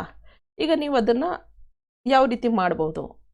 How a post positive approach looks step by step. First, form a broad question. How does study timing affect performance and why do students prefer night or day? ಅಂದರೆ ಒಬ್ಬ study timings, ನಾವು ಓದುವಂತಹ timing ಏನಿದೆ ಅದು ನಮ್ಮ performance ಮೇಲೆ ಯಾವ ರೀತಿ affect ಆಗುತ್ತೆ, ಮತ್ತು ಸ್ಟೂಡೆಂಟ್ಸು ಓದೋದಕ್ಕೆ ನೈಟನ್ನು ಯಾಕೆ ಪ್ರಿಫರ್ ಮಾಡ್ತಾರೆ ಅಥವಾ ಡೇನಲ್ಲೇ ಓದಬೇಕು ಅಂತ ಯಾಕೆ ಪ್ರಿಫರ್ ಮಾಡ್ತಾರೆ ಅನ್ನುವಂಥದ್ದು ಒಂದು ಬ್ರಾಡರ್ ಕ್ವೆಶನನ್ನು ನೀವು ಫ್ರೇಮ್ ಮಾಡ್ತೀರಾ. ಅದು ರಿಸರ್ಚ್ ಕ್ವೆಶನ್ಸ್ ಫ್ರೇಮ್ ಆಗುತ್ತೆ. ಈಗ ಎರಡು ಟೈಪ್ ಆಫ್ ಕ್ವೆಶನ್ಸ್ಗೆ ನೀವು ಡೇಟಾ ಕಲೆಕ್ಟ್ ಮಾಡೋದಕ್ಕೆ ಪ್ರಯತ್ನ, ಎರಡು ಟೈಪ್ಸ್ ಅಂದರೆ ಕ್ವಾಂಟಿಟೇಟಿವ್ ಮೆಥಡ್ಸು ಮತ್ತು ಕ್ವಾಲಿಟೇಟಿವ್ ಮೆಥಡ್ಸು, ಎರಡೂ ರೀತಿಯಲ್ಲಿ ನೀವು ಡೇಟಾ ಕಲೆಕ್ಟ್ ಮಾಡುವಂಥ ಪ್ರಯತ್ನನ ಮಾಡ್ತೀರಾ. ಸರ್ವೆ ಮಾಡುವಂಥದ್ದಾಗಿರ್ಬೋದು, ಇಂಟರ್ವ್ಯೂ ಮಾಡುವಂಥದ್ದಾಗಿರ್ಬೋದು. Next, acknowledge the subjectivity. ಈಗ ಸ್ಟೂಡೆಂಟ್ಸ್ ಚಾಯ್ಸು, ಅವರ ಮೂಡ್ಸ್, ಸಬ್ಜೆಕ್ಟಿವಿಟಿ ಅಂದರೆ ಏನು ಹೇಳಿದೆ ನಾನು, ಎಮೋಷನ್ಸ್, ಥಾಟ್ಸ್, ಫೀಲಿಂಗ್ಸ್ ಅದೆಲ್ಲ ಇಂಪ್ಯಾಕ್ಟ್ ಆಗುತ್ತೆ ಅನ್ನುವಂಥದ್ದಲ್ವಾ. ಅಬ್ಜೆಕ್ಟಿವಿಟಿ ಅಂದರೆ ಅನ್ಬಯಾಸ್ಡ್, ಅದೆಲ್ಲ ಇಂಪ್ಯಾಕ್ಟ್ ಆಗಲ್ಲ ಅನ್ನುವಂಥದ್ದು. ಸೊ ಇಲ್ಲಿ accept that student choices may depend on mood, environment, family routine, health etcetera. ಇದೆಲ್ಲ ಫ್ಯಾಕ್ಟರ್ಸು ಸ್ಟೂಡೆಂಟು ಯಾವಾಗ ಓದಬೇಕು, ಬೆಳಗ್ಗೆ ಓದ್ತಾನ, ರಾತ್ರಿ ಓದ್ತಾನ, ಇದೆಲ್ಲ ಡಿಪೆಂಡ್ ಆಗುತ್ತೆ. Analyse both statistical and narrative. ಈಗ ಸರ್ವೆ ರಿಸಲ್ಟ್ಸ್ ನೀವೇನು ತೊಗೊಂಡಿರ್ತೀರಾ ಮತ್ತು ಇಂಟರ್ವ್ಯೂ ರಿಸಲ್ಟ್ಸ್ ಏನು ತೊಗೊಂಡಿರ್ತೀರಾ ಅದನ್ನೆಲ್ಲ ಅನಾಲಿಸಿಸ್ ಮಾಡಬೇಕು. ಆಮೇಲೆ ಕನ್ಕ್ಲೂಷನ್ಸ್ ಕೊಡಬೇಕು. Most night study students perform better. Example ಹೇಳ್ತಾ ಇದ್ದೀನಿ. Conclusion can be like this. So most night study students perform better, but reasons vary. Some feel more peaceful at night, others are distracted during the day. ಈಗ ನಾನು observe ಮಾಡ್ದಂಗೆ ಈಗಿನ generation students ರಾತ್ರಿ ಹೊತ್ತು ಕೂತ್ಕೊಂಡು ಓದ್ತಾರೆ, ರಾತ್ರಿ ಎಲ್ಲ ಓದ್ತಾರೆ.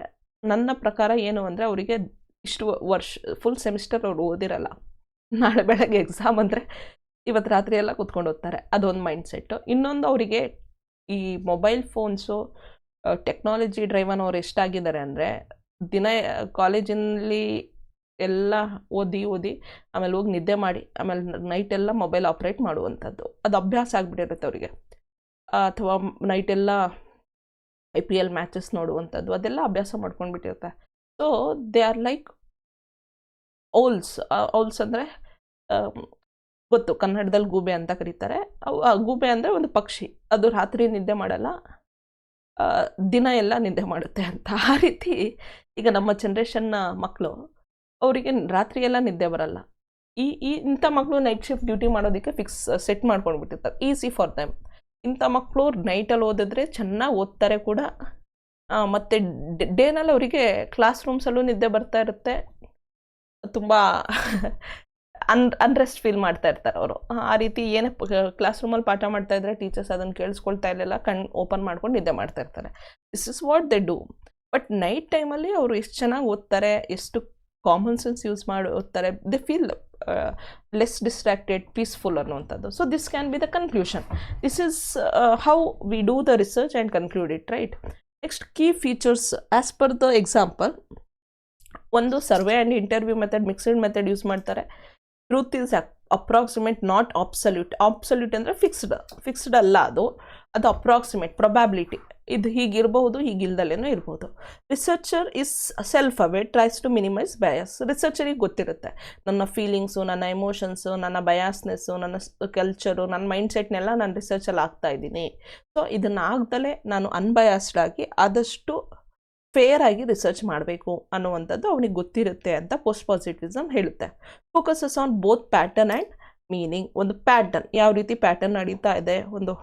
ಈಗ ಜಸ್ಟ್ ಒಂದು ಸ್ಟೂಡೆಂಟ್ನ ಸ್ಟಡಿ ಮಾಡಿಬಿಟ್ಟು ಈ ಸ್ಟೂಡೆಂಟ್ ರಾತ್ರಿ ಎಲ್ಲ ಚೆನ್ನಾಗಿ ಓದ್ತಾನೆ, ಈ ರೀತಿ ಓದ್ತಾನೆ, ಡೇ ಎಲ್ಲ ಚೆನ್ನಾಗಿ ಓದಲ್ಲ ಅಂತ ಹೇಳಿದ್ರೆ ಅದು ತಪ್ಪಾಗುತ್ತೆ, ಕರೆಕ್ಟ್? ಸೊ ಒಂದು ಪ್ಯಾಟರ್ನ್ನ ಸ್ಟಡಿ ಮಾಡಬೇಕು. ಅದು ಲಾಂಗ್ ಟರ್ಮ್ ಡ್ಯೂರೇಷನ್ಗೋಸ್ಕರ ಒಂದು 10 ದಿನ, 15 ದಿನ, 20 ದಿನ, 50 ಸ್ಟೂಡೆಂಟು, 100 ಸ್ಟೂಡೆಂಟು, 1000 ಸ್ಟೂಡೆಂಟು, ಈ ರೀತಿ ನಾವು ಸ್ಟಡಿ ಮಾಡಿದಾಗ ನಮಗೆ ಕ್ಲಿಯರಾಗಿ ಗೊತ್ತಾಗುತ್ತೆ ಮತ್ತು ಅದ್ರ ಬಗ್ಗೆ ಚೆನ್ನಾಗಿ ಗೊತ್ತಾಗುತ್ತೆ. That is focuses on both pattern and the meaning ಅಂತ. ಸೊ ಈಗ ಮೇಜರ್ಲಿ ಕಂಪ್ಯಾರಿಸನ್ ಮಾಡಿ ನಾವು ಓದಬೇಕಾಗುತ್ತೆ, ಕರೆಕ್ಟ್? ಕ್ವಿಕ್ ರಿಕ್ಯಾಪ್ ಮಾಡಿಬಿಡೋಣ. ಪಾಸಿಟಿವಿಸಮ್ ಮತ್ತು ಪೋಸ್ಟ್ ಪಾಸಿಟಿವಿಸಮ್. ಸೊ ಏನು ಪೋಸ್ಟ್ ಪಾಸಿಟಿವಿಸಮ್ ಅಂದರೆ, ಕರೆಕ್ಟಾಗಿ ಪಾಸಿಟಿವಿಸಮ್ ಅಂದರೆ it is objective and verifiable. Objective ಅಂದರೆ ಅನ್ಬಯಾಸ್ಡ್, ಫಿಕ್ಸ್ಡ್, ನಮ್ಮ ಎಮೋಷನ್ಸ್ ಎಲ್ಲ ನಾವು ಇನ್ಕ್ಲೂಡ್ ಮಾಡಲ್ಲ ಅನ್ನುವಂಥದ್ದು. ಪೋಸ್ಟ್ ಪಾಸಿಟಿವಿಸಮ್ ಹೇಳುತ್ತೆ know is constructed and contextual. ಸಿಚುವೇಶನಿಗೆ ತಕ್ಕ ಹಾಗೆ ನಾವು ಮಾಡ್ತೀವಿ, ನಮ್ಮ ಎಮೋಷನ್ಸು, ನಮ್ಮ ಫೀಲಿಂಗ್ಸ್ ಎಲ್ಲ ಅದರಲ್ಲಿ ಅಳವಡಿಸ್ಕೊಂಡೇ ಮಾಡಲಿಕ್ಕೆ ಸಾಧ್ಯ. ಇದೆಲ್ಲ ಬರಲ್ಲ, ಬೇರೆ ಯಾವುದೇ ಫ್ಯಾಕ್ಟರ್ಸ್ ಇನ್ಫ್ಲೂಯೆನ್ಸ್ ಮಾಡಲ್ಲ ಅಂತ ಅಂದ್ಕೊಂಡ್ರೆ ಅದು ತಪ್ಪು ಅಂತ ಪೋಸ್ಟ್ ಪಾಸಿಟಿವಿಸಮ್ ಹೇಳುತ್ತೆ. ರಿಸರ್ಚರ್ ರೋಲ್ ಏನು ಪಾಸಿಟಿವಿಸಮಲ್ಲಿ ಅಂದರೆ ಡಿಟ್ಯಾಚ್ಡ್ ಅಬ್ಸರ್ವರ್. ಅವನೇನು ಅದರಲ್ಲಿ ಇನ್ವಾಲ್ವ್ ಆಗಲ್ಲ, ಅವನೇನು ಡೇಟಾ ಕಲೆಕ್ಟ್ ಮಾಡ್ತಾನೋ ಅದ್ರ ಬೇಸಿಸ್ ಮೇಲೆ ಅವನು ಅನಾಲಿಸಿಸ್ ಮಾಡಿ ಒಂದು ಕನ್ಕ್ಲೂಷನ್ನ ಫ್ರೇಮ್ ಮಾಡ್ತಾನೆ. ಪೋಸ್ಟ್ ಪಾಸಿಟಿವಿಸಮಲ್ಲಿ he is aware of influence and biasness. ಅವನು ತಾನು ಏನು ಮಾಡ್ತಾ ಇದ್ದಾನೆ, ತನ್ನ ಇನ್ಫ್ಲೂಯೆನ್ಸ್, ತಾನು ಯಾವ ರೀತಿ ಇನ್ಫ್ಲೂಯೆನ್ಸ್ ಮಾಡ್ತಾ ಇದ್ದಾನೆ, ಯಾವ ರೀತಿ ಮ್ಯಾನಿಪ್ಯುಲೇಟ್ ಮಾಡ್ತಾ ಇದ್ದಾನೆ ಸಿಚುವೇಶನ್ನು, ತಾನು ಎಷ್ಟು ಬಯಾಸ್ನೆಸ್ ಆಗಿದ್ದಾನೆ ಒಂದು ಸಿಚುವೇಶನ್ ಬಗ್ಗೆ, ಅದ್ರ ಬಗ್ಗೆ ಅವನಿಗೆ ಅರಿವಿರುತ್ತೆ ಅನ್ನುವಂಥದ್ದು. Positivism uses quantitative methods. Post positivism uses mixed out qualitative methods, qualitative ಮೆಥಡ್ಸನ್ನು ಯೂಸ್ ಮಾಡುತ್ತೆ ಅಥವಾ ಮಿಕ್ಸ್ಡ್ ಮೆಥಡ್ಸನ್ನು ಯೂಸ್ ಮಾಡುತ್ತೆ. ಪೋಸ್ಟ್ ಪಾಸಿಟಿವಿಸಮ್ ಇದು ಗೊತ್ತಿರಬೇಕು. ಕ್ವೆಶನ್ಸು ನಮಗೆ ಇದೇ ಡಿಫ್ರೆನ್ಸಸ್ ಚೆನ್ನಾಗಿ ಗೊತ್ತಿದ್ರೇ ನಾವು ಆನ್ಸರ್ ಮಾಡಲಿಕ್ಕೆ ಸಾಧ್ಯ ಆಗೋದು MCQsನ. Next goal, discovering universal laws. Positivism discovering universal laws, post positivism understanding complex phenomena. So ಇಲ್ಲಿ ಯಾವುದೋ ಒಂದು ಯೂನಿವರ್ಸಲ್ ಲಾನ ಕಂಡುಹಿಡಿಯುವಂಥ ಪ್ರಯತ್ನ ಪಾಸಿಟಿವಿಸಮಲ್ಲಿ ನಡೆದ್ರೆ, ಅಂದರೆ ಜನರಲ್ಲಿ ಎಲ್ಲರಿಗೂ ಅಕ್ಸೆಪ್ಟ್ ಆಗುವಂಥದ್ದು. ಈಗ ನಾನು 100 ಜನ ಆ ಥರ ಡೇಟಾ ಕಲೆಕ್ಟ್ ಮಾಡಿಬಿಟ್ಟು ಸರ್ವೆ ಮಾಡಿಬಿಟ್ಟು ಅದು ಎಲ್ರಿಗೂ ಅಪ್ಲಿಕೇಬಲ್ ಆಗುತ್ತೆ ಅಂತ ಹೇಳಿದ್ರೆ that is positivism. Post positivism ಹೇಳುತ್ತೆ no no no no, understand the complex phenomena. Situations change ಆಗ್ತಾ ಇರುತ್ತೆ, ಕಾಂಪ್ಲೆಕ್ಸ್ ಡಿಫಿಕಲ್ಟ್ ಆಗಿರುತ್ತೆ, ಕಂಡೀಷನ್ಸ್ ಡಿಫಿಕಲ್ಟ್ ಆಗಿರುತ್ತೆ, ಅದನ್ನು ನಾವು ಅರ್ಥ ಮಾಡ್ಕೊಳ್ಬೇಕು ಅಂತ ಪೋಸ್ಟ್ ಪಾಸಿಟಿವಿಸಮ್ ಹೇಳುತ್ತೆ. Positivism it says the data, information, the research what we do is absolute and certain ಅಂತ. And post positivism say it is provisional and revisable. ಇದು ಚೇಂಜ್ ಆಗಲ್ಲ, ಇದು ಒಂದೇ ಸರಿ ಬರುತ್ತೆ, ಅದು ಸರ್ಟೆನ್, ಅದು ಸರಿ ಅಂತ ಹೇಳಿದ್ರೆ ಇದು ಹೇಳುತ್ತೆ ನೋ ನೋ ನೋ ನೋ, ಅದು ಟೆಂಪರರಿ, ಮತ್ತು ಅದನ್ನು ನಾವು ಚೇಂಜ್ ಮಾಡ್ಬೋದು, ಅದ್ರ ಬಗ್ಗೆ ನಾವು ಕಲಿತಾ ಹೋದಷ್ಟು ನಾವು ಅದನ್ನು ಚೇಂಜ್ ಮಾಡ್ಬೋದು ಅಂತ. ನೆಕ್ಸ್ಟ್ ಬಯಾಸ್ನೆಸ್. ಪಾಸಿಟಿವಿಸಮಲ್ಲಿ ಬಯಾಸ್ನೆಸ್ ಇರಲ್ಲ, ಟು ಬಿ ಅವಾಯ್ಡೆಡ್ ಅಂತ ಹೇಳ್ತಾರೆ. ಆದರೆ ಪೋಸ್ಟ್ ಪಾಸಿಟಿವಿಸಮಲ್ಲಿ ಬಯಾಸ್ನೆಸ್ ಇರುತ್ತೆ, ಆದರೆ ಅದನ್ನು ಆದಷ್ಟು ಕಡಿಮೆ ಮಾಡುವಂಥ ಪ್ರಯತ್ನನ ರಿಸರ್ಚರ್ ಮಾಡಬೇಕು, ಮಾಡ್ತಾನೆ ಅಂತ ಅದನ್ನು ಪೋಸ್ಟ್ ಪಾಸಿಟಿವಿಸಮ್ ಅಕ್ನಾಲೇಜ್ ಮಾಡುತ್ತೆ, ಹೌದು ಅಂತ ಒಪ್ಕೊಳ್ಳುತ್ತೆ. So that is the difference between positivism and post positivism. Next, so ಅದು 2 ಮೆಥಡ್ಸ್ ಇದೆ ಇಲ್ಲಿ.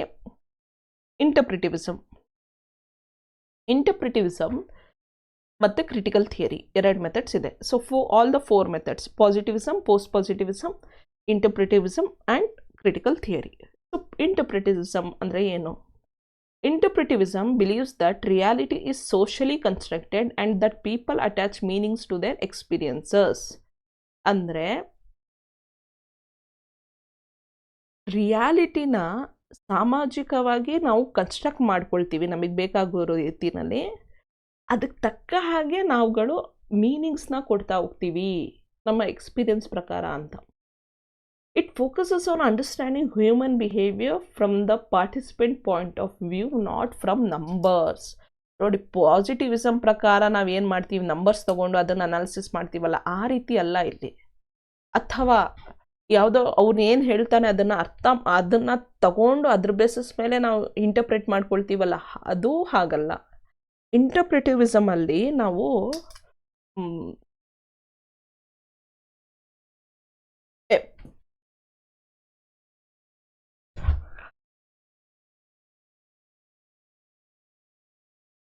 ಬೇರೆ ವ್ಯಕ್ತಿಯ ಪಾಯಿಂಟ್ ಆಫ್ ವ್ಯೂನ ಅರ್ಥ ಮಾಡ್ಕೊಳ್ಳೋಂಥ ಪ್ರಯತ್ನನ ಮಾಡ್ತೀವಿ.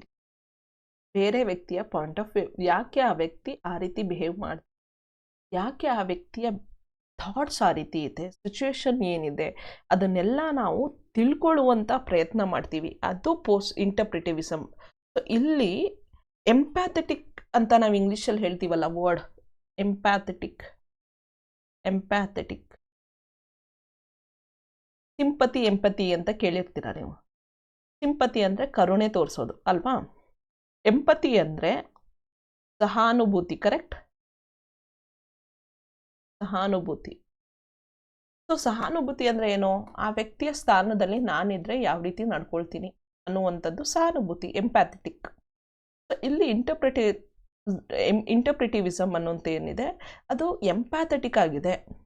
ಓಕೆ, ಒಬ್ಬ ವ್ಯಕ್ತಿಯ ಬಿಹೇವಿಯರ್ನ ಅವನ ಪರ್ಸ್ಪೆಕ್ಟಿವ್ನಲ್ಲಿ, ಅವನ ಪಾಯಿಂಟ್ ಆಫ್ ವ್ಯೂನಲ್ಲಿ ತಿಳ್ಕೊಳ್ಳುವಂಥ ಪ್ರಯತ್ನ ಮಾಡುವಂಥದ್ದು ಇಂಟರ್ಪ್ರಿಟಿವಿಸಮ್. ಎಕ್ಸಾಂಪಲ್ ತಗೊಂಡು ಹೇಳ್ತೀನಿ, ಅವಾಗ ಕ್ಲಿಯರಾಗಿ ನಿಮಗೆ ಅರ್ಥ ಆಗುತ್ತೆ. Y do students feel exam stress differently? ಈಗ 3 ತಿಂಗಳು ಒಬ್ಬ ಟೀಚರ್ ಡಿಗ್ರಿ ಸ್ಟೂಡೆಂಟಿಗೆ ಪಾಠ ಮಾಡ್ತಾನೆ ಒಂದು ಸೆಮಿಸ್ಟರಲ್ಲಿ, ಆಯಿತಾ? ಒಂದು ಕ್ಲಾಸ್ ರೂಮಲ್ಲಿ 50 ಸ್ಟೂಡೆಂಟ್ಸ್ ಇದ್ದಾರೆ ಅಂತ ನಾವು ಅಂದ್ಕೊಳ್ಳೋಣ, ಎಕ್ಸಾಂಪಲಲ್ಲಿ ಅಸಂಪ್ಷನ್ ಮಾಡ್ಕೊಳ್ಳೋಣ.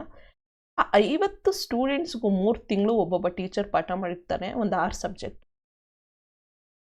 ಪಾಠ ಮಾಡಿದರೂ ಕೂಡ ಎಕ್ಸಾಮ್ಸ್ ಇನ್ನೇನು 15 ಡೇಸ್ ಇದೆ ಅಂದಾಗ ಒಬ್ಬೊಬ್ಬ ಸ್ಟೂಡೆಂಟಿನ ರಿಯಾಕ್ಷನ್ನು ಕೂಡ ಡಿಫ್ರೆಂಟ್ ಆಗಿರುತ್ತೆ. When it comes to the word stress, correct? Stress ಅಂತ ಬಂದಾಗ ಪ್ರತಿಯೊಬ್ಬ ಸ್ಟೂಡೆಂಟು ಕೆಲವೊಂದು ಸ್ಟೂಡೆಂಟ್ಸು ತುಂಬ ಕಾಮ್ ಆಗಿರ್ತಾರೆ, ಕೆಲವೊಂದು ಸ್ಟೂಡೆಂಟ್ಸು ತುಂಬ ಆ್ಯಂಕ್ಷಿಯಸ್ ಆಗಿಬಿಡ್ತಾರೆ ಅಲ್ವಾ.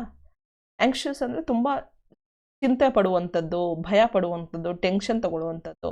ಅಂದರೆ ಫ್ಯೂಚರಲ್ಲಿ ಏನಾಗುತ್ತೋ, ಎಕ್ಸಾಮ್ ಯಾವ ರೀತಿ ಬರುತ್ತೋ, ಕ್ವಶನ್ ಪೇಪರ್ ಏನಾಗುತ್ತೋ ಅಂತ ಎಲ್ಲ ತುಂಬ ಅದ್ರ ಬಗ್ಗೆ ವರಿ ಮಾಡ್ಕೊಳ್ಳುವಂಥದ್ದನ್ನು ನಾವು ಸ್ಟ್ರೆಸ್ ಅಂತ, ಆ್ಯಂಕ್ಷಿಯಸ್ ಅಂತ ಕರಿತೀವಿ. ಈಗ ಈ 2 ಟೈಪ್ಸ್ ಆಫ್ ಸ್ಟೂಡೆಂಟ್ಸ್ನ ನಾವು ನೋಡ್ತೀವಿ. ಒಂದು ಕಾಮ್ ಆಗಿರುವಂಥ ಸ್ಟೂಡೆಂಟ್ಸು, ಇನ್ನೂ ಆ್ಯಂಕ್ಷಿಯಸ್ ಆಗಿರುವಂಥ.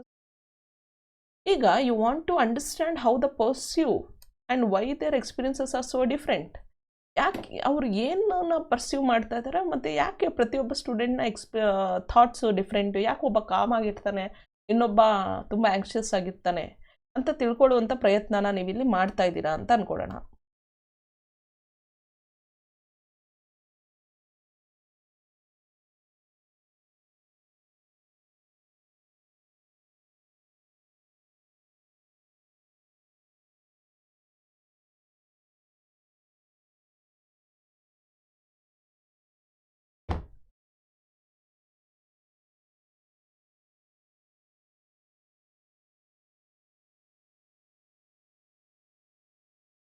ಓಕೆ, ಸೊ ಯಾವ ರೀತಿ ಮಾಡ್ತೀರಾ? Form a deep question. What does exam mean to different students emotionally and mentally? ಪ್ರತಿಯೊಬ್ಬ ಸ್ಟೂಡೆಂಟಿಗೂ ಎಕ್ಸಾಮ್ ಅಂದರೆ ಏನು, ಅವನ ಪ್ರಕಾರ ಅವನು ಏನು ಎಮೋಷ್ನಲಿ ಯಾವ ರೀತಿ ಥಿಂಕ್ ಮಾಡ್ತಾ ಇದ್ದಾನೆ ಅದಕ್ಕೆ, ಮತ್ತು ಮೆಂಟಲಿ ಯಾವ ರೀತಿ ಥಿಂಕ್ ಮಾಡ್ತಾ ಇದ್ದಾನೆ ಅದನ್ನು ನಾವು ಒಂದು ಕ್ವೆಶನ್ಸನ್ನು ಫ್ರೇಮ್ ಮಾಡೋಣ, ರಿಸರ್ಚ್ ಕ್ವೆಶನ್ಸನ್ನು ಫಾರ್ಮ್ ಮಾಡೋಣ. ಈಗ ಅದ್ರ ಬಗ್ಗೆ ಇನ್ಡೆಪ್ತಾಗಿ ಇಂಟರ್ವ್ಯೂ ಮಾಡಿ ಅಥವಾ ಫೋಕಸ್ ಗ್ರೂಪ್ ಡಿಸ್ಕಷನ್ಸ್ ಮಾಡುವಂಥದ್ದು. ಫೋಕಸ್ ಗ್ರೂಪ್ ಡಿಸ್ಕಷನ್ಸ್ ಅಂತ ಒಂದು 7-8 ಜನ ಸ್ಟೂಡೆಂಟ್ನ ಕೂರಿಸ್ಬಿಟ್ಟು ಎಮೋಷ್ನಲಿ ಮತ್ತು ಮೆಂಟಲಿ ಎಕ್ಸಾಮ್ಸ್ ಅಂದರೆ ಏನು, ಯಾವ ರೀತಿ ನಿಮ್ಮ ಅಭಿಪ್ರಾಯಗಳನ್ನ ಶೇರ್ ಮಾಡಿ ಅಂತ ಕೂರಿಸ್ಬಿಟ್ಟು ಗ್ರೂಪ್ ಡಿಸ್ಕಷನ್ಸ್ ಥರ ಸ್ಟಾರ್ಟ್ ಮಾಡಿದ್ರೆ ಅದನ್ನು ಫೋಕಸ್ ಗ್ರೂಪ್ ಡಿಸ್ಕಷನ್ಸ್ ಅಂತ ಕರಿತೀವಿ.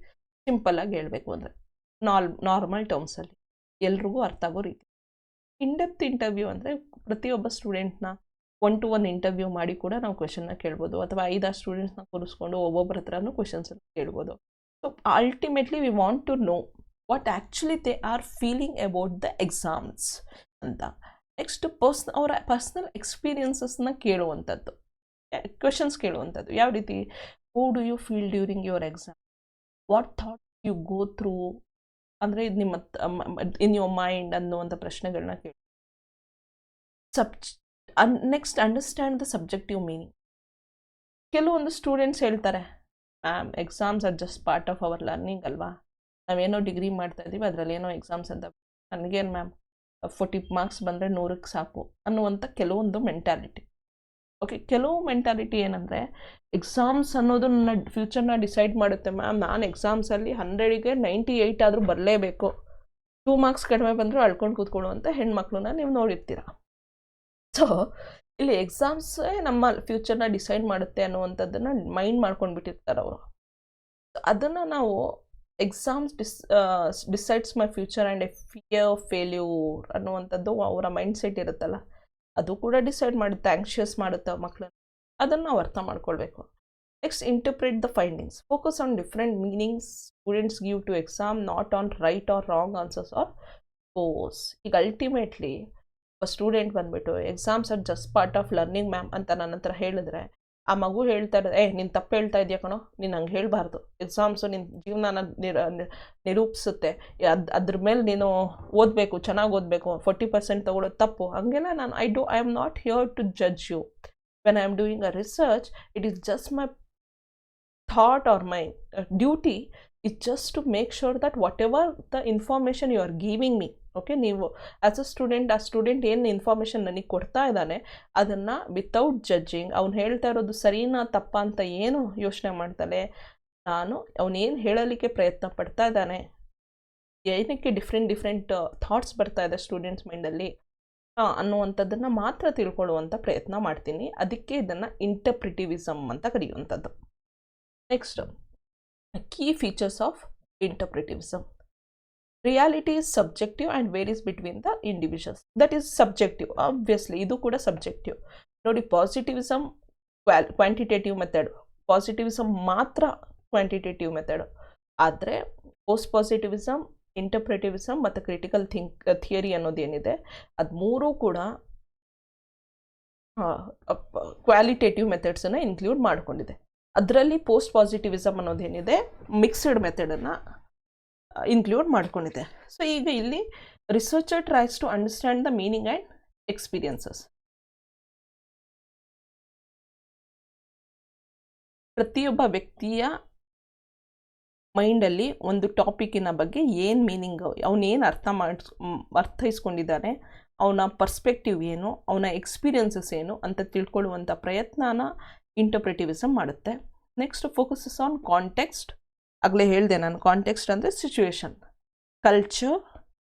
ಕಲ್ಚರ್ ಅಂದರೆ ನಮಗೆ ಗೊತ್ತಿರೋ ಹಾಗೆ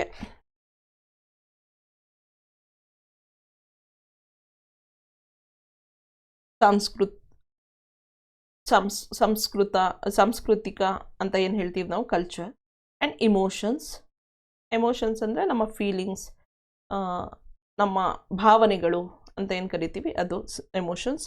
next qualitative methods like interview, observation and case studies are used in the interpretivism. So ಇದು ನಮಗೆ ಗೊತ್ತಿರಬೇಕು. ಈಗ ನಿಮಗೆ ಒಂದು ಪ್ರಶ್ನೆ ಕೇಳ್ಬೋದು, which among these methods doesn't use qualitative data, qualitative methods ಅಂತ ಕೇಳ್ಬೋದು. ಅದರಲ್ಲಿ ಈಗ ನಿಮಗೆ 4 ಆಪ್ಷನ್ ಕೊಟ್ಟಿದ್ದಾನೆ: ಪಾಸಿಟಿವಿಸಮ್, ಪೋಸ್ಟ್ ಪಾಸಿಟಿವಿಸಮ್, ಮತ್ತು ಇಂಟರ್ಪ್ರಿಟಿವಿಸಮ್, ಕ್ರಿಟಿಕಲ್ ಥಿಯರಿ. ಈ ಪ್ರಶ್ನೆಗೆ ಏನು ಉತ್ತರ ಅಂತ ನೀವು ಕಮೆಂಟ್ಸ್ ಮಾಡಿ. Next, researcher often becomes part of the setting or interacts closely with the participants. This is most important. ಪಾಸಿಟಿವಿಸಮಲ್ಲಿ ರಿಸರ್ಚರು ಇಂಟರಾಕ್ಟು ಮಾಡಲ್ಲ, ಅವನು ಏನು ಡೇಟಾ ಕಲೆಕ್ಟ್ ಮಾಡ್ತಾನೋ ಅದನ್ನು ಮಾತ್ರ ಅನಾಲಿಸಿಸ್ ಮಾಡ್ತಾನೆ. ಪೋಸ್ಟ್ ಪಾಸಿಟಿವಿಸಮಲ್ಲಿ ಮಿಕ್ಸ್ಡ್ ಮೆಥಡ್ ಇರೋದ್ರಿಂದ ಇಂಟರಾಕ್ಷನ್ಸ್ ಇರುತ್ತೆ. ಆದರೆ ಇಂಟರ್ಪ್ರಿಟಿವಿಸಮಲ್ಲಿ ಆಗಲೇ ನಾನು ಹೇಳ್ದಂಗೆ ಎಂಪ್ಯಾಥೆಟಿಕ್ ಆಗಿ ಓಕೆ, ನಿಜವಾಗ್ಲೂ ಬೇರೆ ವ್ಯಕ್ತಿ ಏನನ್ನ ಫೀಲ್ ಮಾಡ್ತಾ ಇದ್ದಾನೆ, ಏನನ್ನ ಎಕ್ಸ್ಪೀರಿಯನ್ಸ್ ಮಾಡ್ತಾ ಇದ್ದಾನೆ ಅನ್ನುವಂಥದ್ದು ಅವನ ಪರ್ಸ್ಪೆಕ್ಟಿವ್ನಲ್ಲಿ ತಿಳ್ಕೊಳ್ಳುವಂಥ ಪ್ರಯತ್ನ ಇದಾಗಿರೋದ್ರಿಂದ ಕ್ಲೋಸ್ಲಿ ಇಂಟರಾಕ್ಟ್ ಮಾಡ್ತಾನೆ, ಮತ್ತು ಆ ಒಂದು ಸಿಚುವೇಶನ್ನ ಪಾರ್ಟ್ ಇವನೇ ಆಗಿಬಿಡ್ತಾನೆ. ಅಂದರೆ ಈಗ ಒಬ್ಬ ಟೀಚರು 4 ಜನ ಸ್ಟೂಡೆಂಟ್ಸ್ನ ಕೂರಿಸಿ ಈ ಟಾಪಿಕ್ ಕೊಟ್ಟು ಮಾತಾಡಿ ಅಂತ ಹೇಳೋದಕ್ಕೂ, ಆ ಟಾಪಿಕ್ನ ಜೊತೆ ಈ ಟೀಚರು ಕೂತ್ಕೊಂಡು, ಓಕೆ, ಈಗ 5 ಜನ, ಅಷ್ಟು 4 ಜನ ಸ್ಟೂಡೆಂಟು, ಟೀಚರ್ ಒಬ್ಬರು, 5 ಜನ ಕೂತ್ಕೊಂಡು 5 ಜನ ಡಿಸ್ಕಸ್ ಮಾಡಿದಾಗ ಅದನ್ನು ನಾವು ಫೋಕಸ್ ಗ್ರೂಪ್ ಅಂತ ಕರಿತೀವಿ. ಅದನ್ನು ಆವಾಗ ಟೀಚರಿಗೆ ಕ್ಲಿಯರಾಗಿ ಮಕ್ಕಳ ಮೈಂಡಲ್ಲಿ ಏನು ನಡೀತಾ ಇದೆ ಅನ್ನೋದು ಗೊತ್ತಾಗುತ್ತೆ. This is what interpretivism is. Next is critical theory. Last one, critical theory. Critical theory focuses on understanding how power, inequality and oppression shape people's experiences. Power ಅಂದರೆ ನಿಮಗೆ ಗೊತ್ತಿದೆ, ಅಧಿಕಾರ. ಒಪ್ರೆಷನ್ ಅಂದರೆ ಅತಿಕ್ರಮಣ, ಅಂದರೆ ಕ್ರುಯಾಲಿಟಿ, ಅನ್ಫೇರ್ನೆಸ್ ಅಂತ ನಾವೇನು ಕರಿತೀವಿ ಅದು.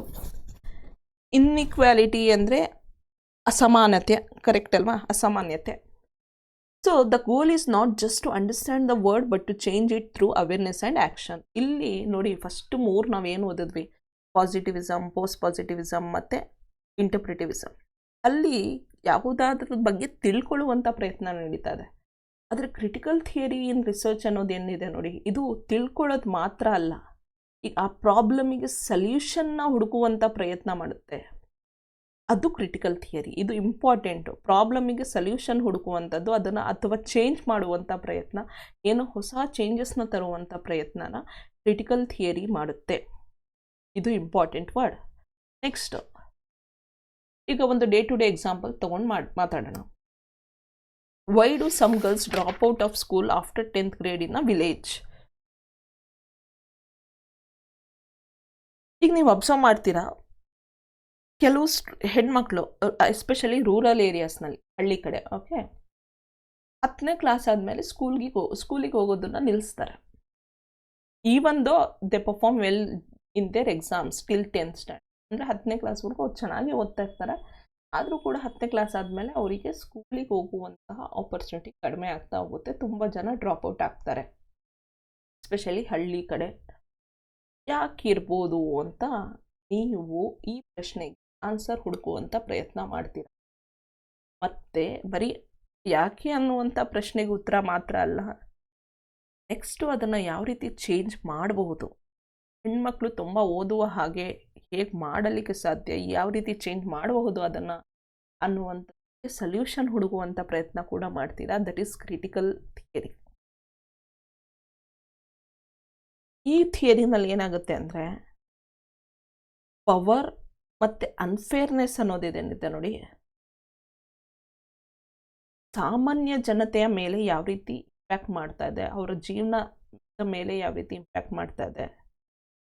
ಯೂಶ್ವಲಿ ಯಾರು ಜಾಸ್ತಿ ಕಂಟ್ರೋಲ್ ಇಟ್ಕೊಂಡಿದ್ದಾರೆ, ಡಿಸ್ಕ್ರಿಮಿನೇಷನ್ಸ್ನ ಯಾರು ಫೇಸ್ ಮಾಡ್ತಾ ಇದ್ದಾರೆ, ಕೆಲವರ ಕೈಯಲ್ಲಿ ತುಂಬ ಹಕ್ಕು ರೈಟ್ಸ್ ಇದೆ, ಕೆಲವ್ರಿಗೆ ಹಕ್ಕುಗಳೇ ಇಲ್ಲ, ಕೆಲವ್ರಿಗೆ ಆಪರ್ಚುನಿಟೀಸ್ ಜಾಸ್ತಿ ಸಿಗ್ತಾ ಇದೆ, ಕೆಲವ್ರಿಗೆ ಆಪರ್ಚುನಿಟೀಸೇ ಸಿಗ್ತಾ ಇಲ್ಲ, ಯಾಕೆ ಅನ್ನುವಂತಹ ಇಂತಹ ಪ್ರಶ್ನೆಗಳಿಗೆ ಉತ್ತರ ಹುಡುಕುವಂಥ ಪ್ರಯತ್ನ ಕ್ರಿಟಿಕಲ್ ಥಿಯರಿನಲ್ಲಿ ಮಾಡಿ, ಉತ್ತರ ಹುಡುಕೋದು ಮಾತ್ರ ಅಲ್ಲದೆ ಈ ಪ್ರಾಬ್ಲಮ್ಸ್ಗಳನ್ನ ಯಾವ ರೀತಿ ನಾವು ಚೇಂಜ್ ಮಾಡಬಹುದು, ಜನಗಳಿಗೆ ಇದ್ರ ಬಗ್ಗೆ ಅವೇರ್ನೆಸ್ ತರುವಂಥದ್ದು, ಆ್ಯಕ್ಷನ್ಸ್ ತಗೊಳ್ಳೋದಕ್ಕೆ ಗೌರ್ಮೆಂಟಿಗೆ ಅಥವಾ ಲೋಕಲ್ ಗೌರ್ಮೆಂಟ್ಸ್ಗೆ ಇನ್ಫ್ಲೂಯೆನ್ಸ್ ಮಾಡುವಂಥದ್ದು, ಜನಗಳಿಗೆ ಎಜುಕೇಟೆಡ್ ಪೀಪಲಿಗೆ ಇನ್ಫ್ಲೂಯೆನ್ಸ್ ಮಾಡಿ ಎನ್ಕರೇಜ್ ಮಾಡಿ ಆ್ಯಕ್ಷನ್ಸ್ ತಗೊಳ್ಳೋದಕ್ಕೆ ಹೆಲ್ಪ್ ಮಾಡುವಂಥದ್ದೆಲ್ಲ ಕ್ರಿಟಿಕಲ್ ಥಿಯರಿನಲ್ಲಿ ಮಾಡುವಂಥ ರಿಸರ್ಚ್.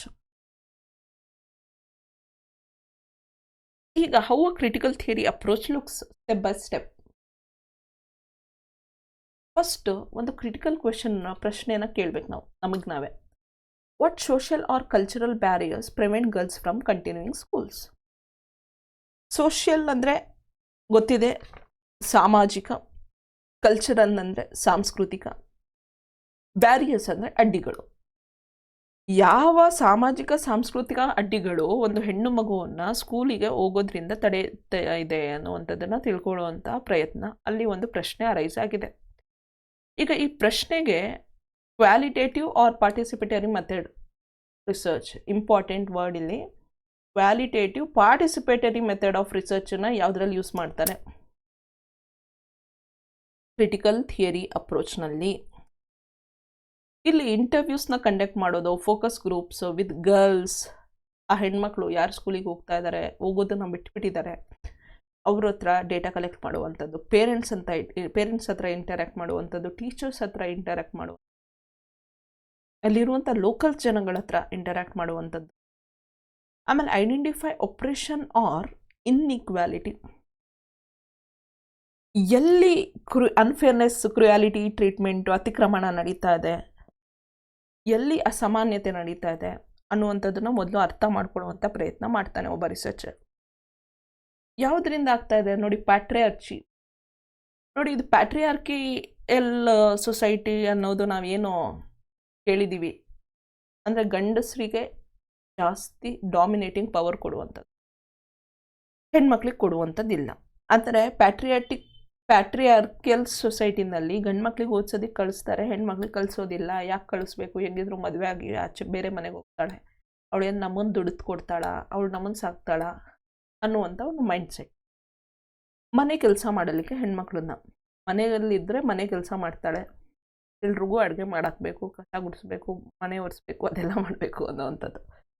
ಅರ್ಲಿ ಮ್ಯಾರೇಜ್ ಪ್ರೆಷರ್, ವಯಸ್ಸಾಯಿತು, 13 ವರ್ಷ ಆಯಿತು, she has reach menstruation, now it's time for her to get married ಅನ್ನುವಂಥ ಒಂದು mindset. Or lack of transport are major reasons. ಕೆಲವು ಪೇರೆಂಟ್ಸಿಗೆ ಓದಿಸ್ಬೇಕು ನನ್ನ ಮಗಳನ್ನ ಅನ್ನುವಂಥ ಆಸೆ ಇರುತ್ತೆ, ಆದರೆ ಹತ್ತಿರ ಎಲ್ಲೂ ಸ್ಕೂಲು ಕಾಲೇಜ್ಗಳಿರಲ್ಲ, ಟ್ರಾನ್ಸ್ಪೋರ್ಟೇಷನ್ ಫೆಸಿಲಿಟಿ ಇರಲ್ಲ. ಅಂಥ ಸಮಯದಲ್ಲಿ ದೂರ ಎಲ್ಲಿಂದ ಹೆಣ್ಮಗುನ ಕಳಿಸೋದು, ಸೊಸೈಟಿ ಕೆಟ್ಟೋಗ್ಬಿಟ್ಟಿದೆ, ಸೇಫ್ಟಿ ಇಲ್ಲ ಅನ್ನುವಂಥ ಒಂದು ಭಯದಿಂದ ಮಕ್ಕಳನ್ನ ಕಳಿಸ್ದಲ್ಲೇನೂ ಇರ್ಬೋದು. ಸೊ ಈಗ ಏನು ಮಾಡಲಿಕ್ಕೆ ಸಾಧ್ಯ, ನಾವು ಅಷ್ಟಿಗೆ ರಿಸರ್ಚ್ನ ಬಗ್ಗೆ ಏನು ರೀಸನ್ಸ್ ಅಂತ ಗೊತ್ತಾಗಿದ ತಕ್ಷಣ ಇಲ್ಲಿಗೆ ನಿಲ್ಲಿಸ್ಬಿಡೋದಲ್ಲ, ಈಗ ಅದಕ್ಕೆ ಆ್ಯಕ್ಷನ್ ತಗೊಳ್ಳುವಂಥದ್ದೇ ಕ್ರಿಟಿಕಲ್ ಥಿಯರಿ ಅಪ್ರೋಚ್. ಅವೇರ್ನೆಸ್ನ ಕ್ರಿಯೇಟ್ ಮಾಡೋದು, ಈಗ ಈ ರೀತಿ ಪ್ರಾಬ್ಲಮ್ಸ್ ಇದೆ ಅಂತ ಕಮ್ಯುನಿಟಿಗೆ, ಸ್ಕೂಲ್ ಅಥಾರಿಟೀಸ್ಗೆ, NGOಸಿಗೆಲ್ಲ, ಗೌರ್ಮೆಂಟಿಗೆ ಇದ್ರ ಬಗ್ಗೆ ಎಲ್ಲ ಇನ್ಫಾರ್ಮೇಷನ್ ಕೊಟ್ಟಾಗ ಅವರು ಯಾವ ರೀತಿ ಆ್ಯಕ್ಷನ್ಸ್ ತೊಗೊಳ್ಬೋದು. ಈಗ ನೋಡಿ, ಬೇಟಿ ಬಚಾವ್ ಬೇಟಿ ಪಡಾವ್ ಅಂತ ಗೌರ್ಮೆಂಟ್ ಒಂದು ಸ್ಕೀಮನ್ನು ತಂದು, ಯಾವಾಗ ನಮಗೆ ಏನು ರಿಸರ್ಚ್ ಮಾಡಿದ್ಮೇಲೆ ಏನು ಪ್ರಾಬ್ಲಮ್ ನಡೀತಾ ಇದೆ, ಬೇಟಿ ಬಚಾವ್ ಅಂದರೆ ಯಾಕೆ, ಭ್ರೂಣ ಹತ್ಯೆ ಅಂತ ನಾವೇನು ಹೇಳ್ತೀವಿ, ಇನ್ಫ್ಯಾಂಟ್ ಮಾರ್ಟಾಲಿಟಿ ಅಂತ, ಹೆಣ್ಮಗು ಅಂತ ಗೊತ್ತಾಗಿದ ತಕ್ಷಣ ಮಗು ಹುಟ್ಟೋಕ್ಕಿಂತ ಮುಂಚೆನೇ ಸಾಯಿಸ್ಬಿಡೋದು. ಸೊ ಅದನ್ನೆಲ್ಲ ತಡೆಯೋದಕ್ಕೋಸ್ಕರ ಮತ್ತು ಹೆಣ್ಣು ಮಕ್ಕಳಿಗೆ ಓದಿಸಿ ಅವರಿಗೆ ಏನಂತಾರೆ ಅಂದರೆ ಹೆಣ್ಣೊಂದು ಕಲಿತರೆ ಶಾಲೆಯೊಂದು ತೆರೆದಂತೆ ಅಂತ. ಸೊ ಇದೆಲ್ಲ ಬೆಳೆಸೋದಕ್ಕೋಸ್ಕರ ಅಂತ ಗೌರ್ಮೆಂಟ್ ಯಾವ ರೀತಿ ಇನಿಷಿಯೇಟಿವ್ ತೊಗೊಳ್ತಾ ಇದೆ, ಅದೇ ರೀತಿ ಲೋಕಲ್ ಗೌರ್ಮೆಂಟ್ಸು, ಸ್ಕೂಲ್ ಅಥಾರಿಟೀಸು, NGOಸು ಅಥವಾ ಕಮ್ಯುನಿಟೀಸು ಎಲ್ಲ ಆ್ಯಕ್ಷನ್ಸ್ ತಗೊಂಡಾಗ ಸೊಲ್ಯೂಷನ್ಸ್ ಅನ್ನೋದು ಬರುತ್ತೆ ಪ್ರಾಬ್ಲಮ್ಸಿಗೆ. Next, take actions for the change. Work with local leaders to demand a girls hostel or free transport to support continued education. ಯಾವುದ್ಯಾವ ಪ್ರಾಬ್ಲಮ್ಸನ್ನು ಸಾಲ್ವ್ ಮಾಡೋದಕ್ಕೆ ಸಾಧ್ಯನೋ ಅದನ್ನು ಆದಷ್ಟು ಬೇಗ local leaders, government, panchayat, municipal councils ಅದನ್ನೆಲ್ಲ ಡಿಸ್ಕಸ್ ಮಾಡಿ ಸೊಲ್ಯೂಷನ್ಸ್ನ ಹುಡುಕುವಂಥ ಪ್ರಯತ್ನ ಮಾಡುವಂಥ. So that is how critical theory approach looks. Next, features of critical theory. Ontology ಪ್ರಕಾರ ರಿಯಾಲಿಟಿ ಏನು? Reality is shaped by social, political and economic factors. ಇಲ್ಲೇನು ಸೋಷಿಯಲ್ ಅಂದರೆ people, culture, traditions, community, beliefs, ಇದೆಲ್ಲ ಏನು ಸೋಷಿಯಲ್ ಫ್ಯಾಕ್ಟರ್ಸ್. ಅಂದರೆ ಜನಗಳು, ಅವರ culture ಯಾವ ರೀತಿ ಇದೆ, ಅವ್ರ ಟ್ರೆಡಿಷನ್ಸು, ಅವರು ಏನನ್ನ ನಂಬ್ತಾರೆ, ಅವರ ಕಮ್ಯುನಿಟಿ, ಅಂದರೆ ಇದು ನಮ್ಮ ಕಮ್ಯುನಿಟಿ, ನಮ್ಮ ಜಾತಿ, ಇದು ಕ್ಯಾಸ್ಟು, ಈ ರೀತಿ ಏನು ಹೇಳ್ತಾರೆ ಅದೆಲ್ಲ ಸೋಷಿಯಲ್ ಫ್ಯಾಕ್ಟರ್ಸ್. ಆಮೇಲೆ ಗೌರ್ಮೆಂಟ್ ಮಾಡುವಂಥ ರೂಲ್ಸು, ಗೌರ್ಮೆಂಟ್ ಪವರು, ಅವ್ರ ಡಿಸಿಷನ್ಸು ಸೊಸೈಟಿ ಮೇಲೆ ಯಾವ ರೀತಿ ಇಂಪ್ಯಾಕ್ಟ್ ಮಾಡುತ್ತೆ ಅದೆಲ್ಲ ಪೊಲಿಟಿಕಲ್ ಫ್ಯಾಕ್ಟರ್ಸ್. ಎಕನಾಮಿಕ್ ಫ್ಯಾಕ್ಟರ್ಸ್ ಅಂತ ಬಂದಾಗ ಹಣ ಇರ್ಬೋದು, ಜಾಬ್ಸು, ವೆಲ್ತ್, ಎಷ್ಟು ಆಸ್ತಿ ಇದೆ, ಆಮೇಲೆ ರಿಸೋರ್ಸಸ್, ಅವರಿಗೆ ಅವರ ಜೀವನ ನಡೆಸೋದಕ್ಕಾಗುವಷ್ಟು ಅವಶ್ಯಕತೆ ಇರುವಷ್ಟು ರಿಸೋರ್ಸಸ್ ಅವ್ರ ಹತ್ರ ಇದೆಯಾ ಅನ್ನೋದೆಲ್ಲ ಎಕನಾಮಿಕ್ ಫ್ಯಾಕ್ಟರ್ಸ್ ಆಗುತ್ತೆ. Epistemology, knowledge is value laden and the researcher must uncover hidden power structures ಅಂತ ಇದೆ. ಅಂದರೆ ಅರ್ಥ, ನಾಲೆಜ್ ಅನ್ನೋದೇನಿದೆ ನೋಡಿ, ಅದು ಪೀಪಲ್, ಜನಗಳಿಂದ ಇನ್ಫ್ಲೂಯೆನ್ಸ್ ಆಗಿದೆ. ಜನಗಳಿಂದ ಇನ್ಫ್ಲೂಯೆನ್ಸ್ ಆಗಿದೆ ಅಂದರೆ ಅವರ ವ್ಯಾಲ್ಯೂಸ್, ಬಿಲೀವ್ಸ್, ಬಯಾಸ್ನೆಸ್ ಎಲ್ಲ ಏನಿದೆ ಅದು ವ್ಯಾಲ್ಯೂ ಲ್ಯಾಡನ್ ಅಂತ ಹೇಳುವಂಥದ್ದು. ಓಕೆ, ಅದರಿಂದ ಇನ್ಫ್ಲೂಯೆನ್ಸ್ ಆಗಿದೆ. ವ್ಯಾಲ್ಯೂ ಲ್ಯಾಡನ್ ಅಂದರೆ ಇನ್ಫ್ಲೂಯೆನ್ಸ್ಡ್ ಬೈ ವ್ಯಾಲ್ಯೂಸ್ ಅಂತ, ವ್ಯಾಲ್ಯೂಸ್, ಬಿಲೀವ್ಸ್, ಬಯಾಸ್ನೆಸ್ ಇಂದ ಇನ್ಫ್ಲೂಯೆನ್ಸ್ ಆಗಿದೆ ಅಂತ ಅರ್ಥ. ಸೊ ಇದನ್ನು ಆ್ಯಸ್ ಅ ರಿಸರ್ಚರ್ ಇನ್ಡೆಪ್ತಾಗಿ ಅರ್ಥ ಮಾಡ್ಕೊಳ್ಳುವಂಥ ಪ್ರಯತ್ನ ಮಾಡಬೇಕು. ಯಾವುದ್ಯಾವುದನ್ನು ಹೈಡ್ ಮಾಡಿದ್ದಾರೆ ಅಂಥದ್ದನ್ನು ಅನ್ಕವರ್ ಮಾಡುವಂಥ ಪ್ರಯತ್ನ. ಅನ್ಕವರ್ ಅಂದರೆ ಅದನ್ನು ಆಚೆ ತರುವಂಥ ಪ್ರಯತ್ನನ ಮಾಡಬೇಕು. Next, methodology. ಯಾವ ರೀತಿ ಮಾಡಲಿಕ್ಕೆ ಸಾಧ್ಯ ಇದನ್ನೆಲ್ಲ? Participatory research, action oriented, using qualitative research methods. Usually qualitative research methods. So participatory ಅಂದರೆ ಏನು ನೋಡಿ, ಆ್ಯಕ್ಟಿವ್ ಆಗಿ ರಿಸರ್ಚರೇ ಆ ಒಂದು ಗುಂಪಿನೊಂದಿಗೆ ತಾನೂ ಒಬ್ಬ ಅಂದ್ಕೊಂಡು ಜೀವನ ನಡೆಸೋದಕ್ಕೆ ಸ್ಟಾರ್ಟ್ ಮಾಡ್ತಾನೆ, ಅವ್ರ ಜೊತೆ ಒಡನಾಟ ಬೆಳೆಸ್ತಾನೆ, ಅವ್ರ ಬಗ್ಗೆ ತಿಳ್ಕೊಳ್ಳುವಂಥ ಪ್ರಯತ್ನ ಮಾಡ್ತಾನೆ. ಅದನ್ನು ಪಾರ್ಟಿಸಿಪೇಟರಿ ರಿಸರ್ಚ್ ಅಂತ ಹೇಳ್ತೀವಿ. ಇದರಿಂದ ಏನಾಗುತ್ತಂದರೆ ಆಟೋಮೆಟಿಕ್ಕಾಗಿ they start sharing their views. ಆಮೇಲೆ ಡಿಸಿಷನ್ಸ್ ಮಾಡೋದ್ರಲ್ಲಿ ಹೆಲ್ಪ್ ಆಗುತ್ತೆ. ಆ್ಯಕ್ಚುಲಿ ಅವರ ಪರ್ಸ್ಪೆಕ್ಟಿವ್ ಏನು, ಅವರ ಮೆಂಟ್ಯಾಲಿಟಿ ಏನು, ಅವ್ರು ಯಾವ ಲೆವೆಲ್ ಈಗೋ ಇದೆ, ಅವ್ರು ಯಾವ ಲೆವೆಲ್ ಕಲ್ಚರ್ನ ಇಂಪಾರ್ಟೆನ್ಸ್ ಕೊಡ್ತಾರೆ, ಅದನ್ನೆಲ್ಲ ನಾವು ಹತ್ತಿರದಿಂದ ತಿಳ್ಕೊಂಡಾಗ ಸರಿಯಾದಂತಹ ಆ್ಯಕ್ಷನ್ನ ತಗೊಳ್ಳೋದಕ್ಕೆ ನಮಗೆ ಹೆಲ್ಪ್ ಆಗುತ್ತೆ. ಸೊ ಆ್ಯಕ್ಷನ್ ಓರಿಯೆಂಟೆಡ್ ರಿಸರ್ಚನ್ನ ಮಾಡಬೇಕು to bring change, solve the problem. Action oriented ಅಂದರೆ ಬರೀ ಪ್ರಾಬ್ಲಮ್ನ ಫೈಂಡ್ ಮಾಡೋದಲ್ಲ, ಸೊಲ್ಯೂಷನ್ನ ಹುಡುಕುವಂಥದ್ದು ಆ್ಯಕ್ಷನ್ ಓರಿಯೆಂಟೆಡ್ ಅಂತ ಕರಿತೀವಿ. Next, purpose of research to expose injustice and empower the oppressed. ಅಂದರೆ ಇನ್ಜಸ್ಟಿಸ್ ಅಂದರೆ ಅನ್ಯಾಯನ ಎಕ್ಸ್ಪೋಸ್ ಮಾಡೋದಕ್ಕೆ ಮತ್ತು ಅತಿಕ್ರಮಣನ ಕಡಿಮೆ ಮಾಡೋದಕ್ಕೆ, ಕಡಿಮೆ ಮಾಡಿ ಅದನ್ನು ಫೇರ್ನೆಸ್ ಇನ್ಕ್ರೀಸ್ ಮಾಡೋದಕ್ಕೆ, ನ್ಯಾಯನ ಒದಗಿಸ್ಕೊಡೋದಕ್ಕೆ ಎಲ್ಲರಿಗೂ. ರಿಸರ್ಚರ್ನ ರೋಲ್ ಏನು ಇಲ್ಲಿ ಅಂದರೆ ಒಬ್ಬ ಚೇಂಜ್ ಏಜೆಂಟ್ ಆಗಿ ಎಲ್ಲರಿಗೂ ಸಹಾಯ ಆಗುವ ಹಾಗೆ ಎಥಿಕಲ್ ಆಗಿ, ಕಮಿಟೆಡ್ ಆಗಿ ಕೆಲಸ ಮಾಡುವಂಥದ್ದು, ಅದು ಒಬ್ಬ ರಿಸರ್ಚರ್ನ ರೋಲ್. ಸೊ ಈಗ last, comparison of positivism, post positivism, interpretivism and critical theory. ಈ 4 ಕೂಡ ಒಂದೇ ಸ್ಲೈಡಲ್ಲಿ ಎಕ್ಸ್ಪ್ಲೇನ್ ಮಾಡುವಂಥ ಪ್ರಯತ್ನ. ಇದನ್ನು ನೀವೇ ಪೌಸ್ ಮಾಡಿ ಸ್ಕ್ರೀನ್ಶಾಟ್ ತಗೊಂಡು ನೀವೇ ಎಕ್ಸ್ಪ್ಲೇನ್ ಮಾಡುವಂಥ ಪ್ರಯತ್ನನ ಮಾಡಿ, based on how much you have understood till now. ಇಲ್ಲ ಅಂದರೆ ಈಗ ನಾನು ಮತ್ತೆ ಇದನ್ನು ಏನು ನಾವು ಬ್ರೀಫಾಗಿ ಎಕ್ಸ್ಪ್ಲೇನ್ ಮಾಡ್ತೀನಿ ಅದನ್ನು ಅರ್ಥೈಸ್ಕೊಳ್ಳುವಂಥ ಪ್ರಯತ್ನ ಮಾಡಿ. ಇಷ್ಟು ನಿಮಗೆ ಗೊತ್ತಿದ್ದರೆ you are ready for this topic, positivism and post positivism are research paradigms. Okay, positivism ಏನು ಹೇಳುತ್ತೆ, reality is objective and measurable ಅಂತ. ಆಬ್ಜೆಕ್ಟಿವ್ ಅಂದರೆ ಅನ್ಬಯಾಸ್ಡ್ ಆಗಿರುತ್ತೆ, ಯಾವುದೇ ರೀತಿಯಾದಂಥ emotions, feelings, thoughts, situations, conditions ಎಲ್ಲ ಇಂಪ್ಯಾಕ್ಟ್ ಮಾಡಲ್ಲ, ಮತ್ತು ಅದನ್ನು ನಾವು ಅಳಿಯಲಿಕ್ಕೆ ಸಾಧ್ಯ. ಅದು ಮೆಷರಬಲ್, ಯಾಕಂದರೆ ಇದರಲ್ಲಿ ನಾವು ಕ್ವಾಂಟಿಟೇಟಿವ್ ಮೆಥಡ್ಸನ್ನು ಯೂಸ್ ಮಾಡ್ತೀವಿ. ಓಕೆ, ಇದರಲ್ಲಿ ನಾಲೆಜನ್ನು ನಾವು ಅಬ್ಸರ್ವೇಷನ್ ಆ್ಯಂಡ್ ಫ್ಯಾಕ್ಟ್ಸ್ ಮುಖಾಂತರ ಗೇನ್ ಮಾಡ್ತೀವಿ. ಅಂದರೆ ಸರ್ವೆ ಮಾಡಿ ಕ್ವೆಶನರ್ ಯೂಸ್ ಮಾಡ್ತಾ ಆ ರೀತಿ ನಾವು ನಾಲೆಜನ್ನು ಗೇನ್ ಮಾಡ್ತೀವಿ. ಯಾವುದಾದ್ರೂ ಒಂದು ಸಿಚುವೇಶನ್ನ ಎಕ್ಸ್ಪ್ಲೇನ್ ಮಾಡೋದಕ್ಕೆ, ಪ್ರೆಡಿಕ್ಟ್ ಮಾಡೋದಕ್ಕೆ ಅಥವಾ ಕಂಟ್ರೋಲ್ ಮಾಡೋದಕ್ಕೆ, ಈಗ ಫೈನಾನ್ಸ್, ಹಣ, ಬಜೆಟ್ ಮಾಡ್ತೀವಲ್ವ, ಬಜೆಟ್ ಎಷ್ಟಾಗಿತ್ತು ಪ್ರೀವಿಯಸ್ಲಿ, ಎಷ್ಟು ನಾವು ಖರ್ಚು ಮಾಡಿದ್ವಿ, ಎಷ್ಟು ನಮಗೆ ರೆವೆನ್ಯೂ ಬಂತು, ಅದನ್ನೆಲ್ಲ ತಿಳ್ಕೊಂಡು ನೆಕ್ಸ್ಟ್ ಯಾವ ರೀತಿ ಅದನ್ನು ಕಂಟ್ರೋಲ್ ಮಾಡಬಹುದು ಅಂತ ಒಂದು ಪ್ರಯತ್ನ ಪಾಸಿಟಿವಿಸಮಲ್ಲಿ ನಡೆಯುತ್ತೆ. ಇಲ್ಲಿ ರಿಸರ್ಚರ್ ನ್ಯೂಟ್ರಲ್ ಆಗಿರ್ತಾನೆ, ನ್ಯೂಟ್ರಲ್ ಅಬ್ಸರ್ವ್ ಆಗಿರ್ತಾನೆ, ಯಾವುದೇ ರೀತಿಯ ತನ್ನ ಇನ್ವಾಲ್ವ್ಮೆಂಟ್ ಜಾಸ್ತಿ ಅದರಲ್ಲಿ ಇರಲ್ಲ. ಎಕ್ಸಾಂಪಲ್ ಏನು, does daily exercise improve sleep ಅನ್ನುವಂಥದ್ದು. ದಿನ ಎಕ್ಸಸೈಸ್ ಮಾಡೋದ್ರಿಂದ ಸ್ಲೀಪ್ ಪ್ಯಾಟರ್ನ್, ಸ್ಲೀಪ್ ಒಳ್ಳೆ ಗುಡ್ ಕ್ವಾಲಿಟಿ ಆಫ್ ಸ್ಲೀಪ್ ಬರುತ್ತಾ ಅನ್ನುವಂಥದ್ದನ್ನು ತಿಳ್ಕೊಳ್ಳುವಂಥ ಪ್ರಯತ್ನ, using fitness trackers and data analysis. ಆದರೆ ಪೋಸ್ಟ್ ಪಾಸಿಟಿವಿಸಮಲ್ಲಿ ರಿಯಾಲಿಟಿ ಇದೆ, ಬಟ್ ಈಸ್ ಇನ್ಪರ್ಫೆಕ್ಟ್ಲಿ ನೋವೆಬಲ್. ಏನೋ ಇನ್ಫಾರ್ಮೇಷನ್ ಅನ್ನೋದಿದೆ, ಆದರೆ ಅದು ಪರ್ಫೆಕ್ಟ್ ಅಂತ ಹೇಳೋಕ್ಕಾಗಲ್ಲ. ಓಕೆ, ನಾವು ತಿಳ್ಕೊಳ್ಳೋದೆಲ್ಲ ಸರಿಯಲ್ಲ. ಅದಕ್ಕೋಸ್ಕರ knowledge is probabilistic, open to revision. ನಾವು ಎಷ್ಟು ತಿಳ್ಕೊಳ್ತೀವೋ ಅದನ್ನು ತಿಳ್ಕೊಂಡಷ್ಟು ನಮ್ಮ ನಾಲೆಜು, ನಮ್ಮ ಅರಿವು ಹೆಚ್ಚಾಗ್ತಾ ಹೋಗುತ್ತೆ. ಯಾವುದೋ ಒಂದು ಫಿಕ್ಸ್ಡ್ ಪರ್ಫೆಕ್ಟ್ ಅಲ್ಲ ಅಂತ ಪೋಸ್ಟ್ ಪಾಸಿಟಿವಿಸಮ್ ಹೇಳುತ್ತೆ. ಇಲ್ಲಿ ಕ್ವಾಂಟಿಟೇಟಿವ್ ಮೆಥಡ್ಸ್ ಮತ್ತು ಕ್ವಾಲಿಟೇಟಿವ್ ಮೆಥಡ್ಸ್ ಎರಡನ್ನೂ ಕೂಡ ಯೂಸ್ ಮಾಡುವಂಥದ್ರಿಂದ ಮಿಕ್ಸ್ಡ್ ಮೆಥಡ್ಸ್ ಅಂತ.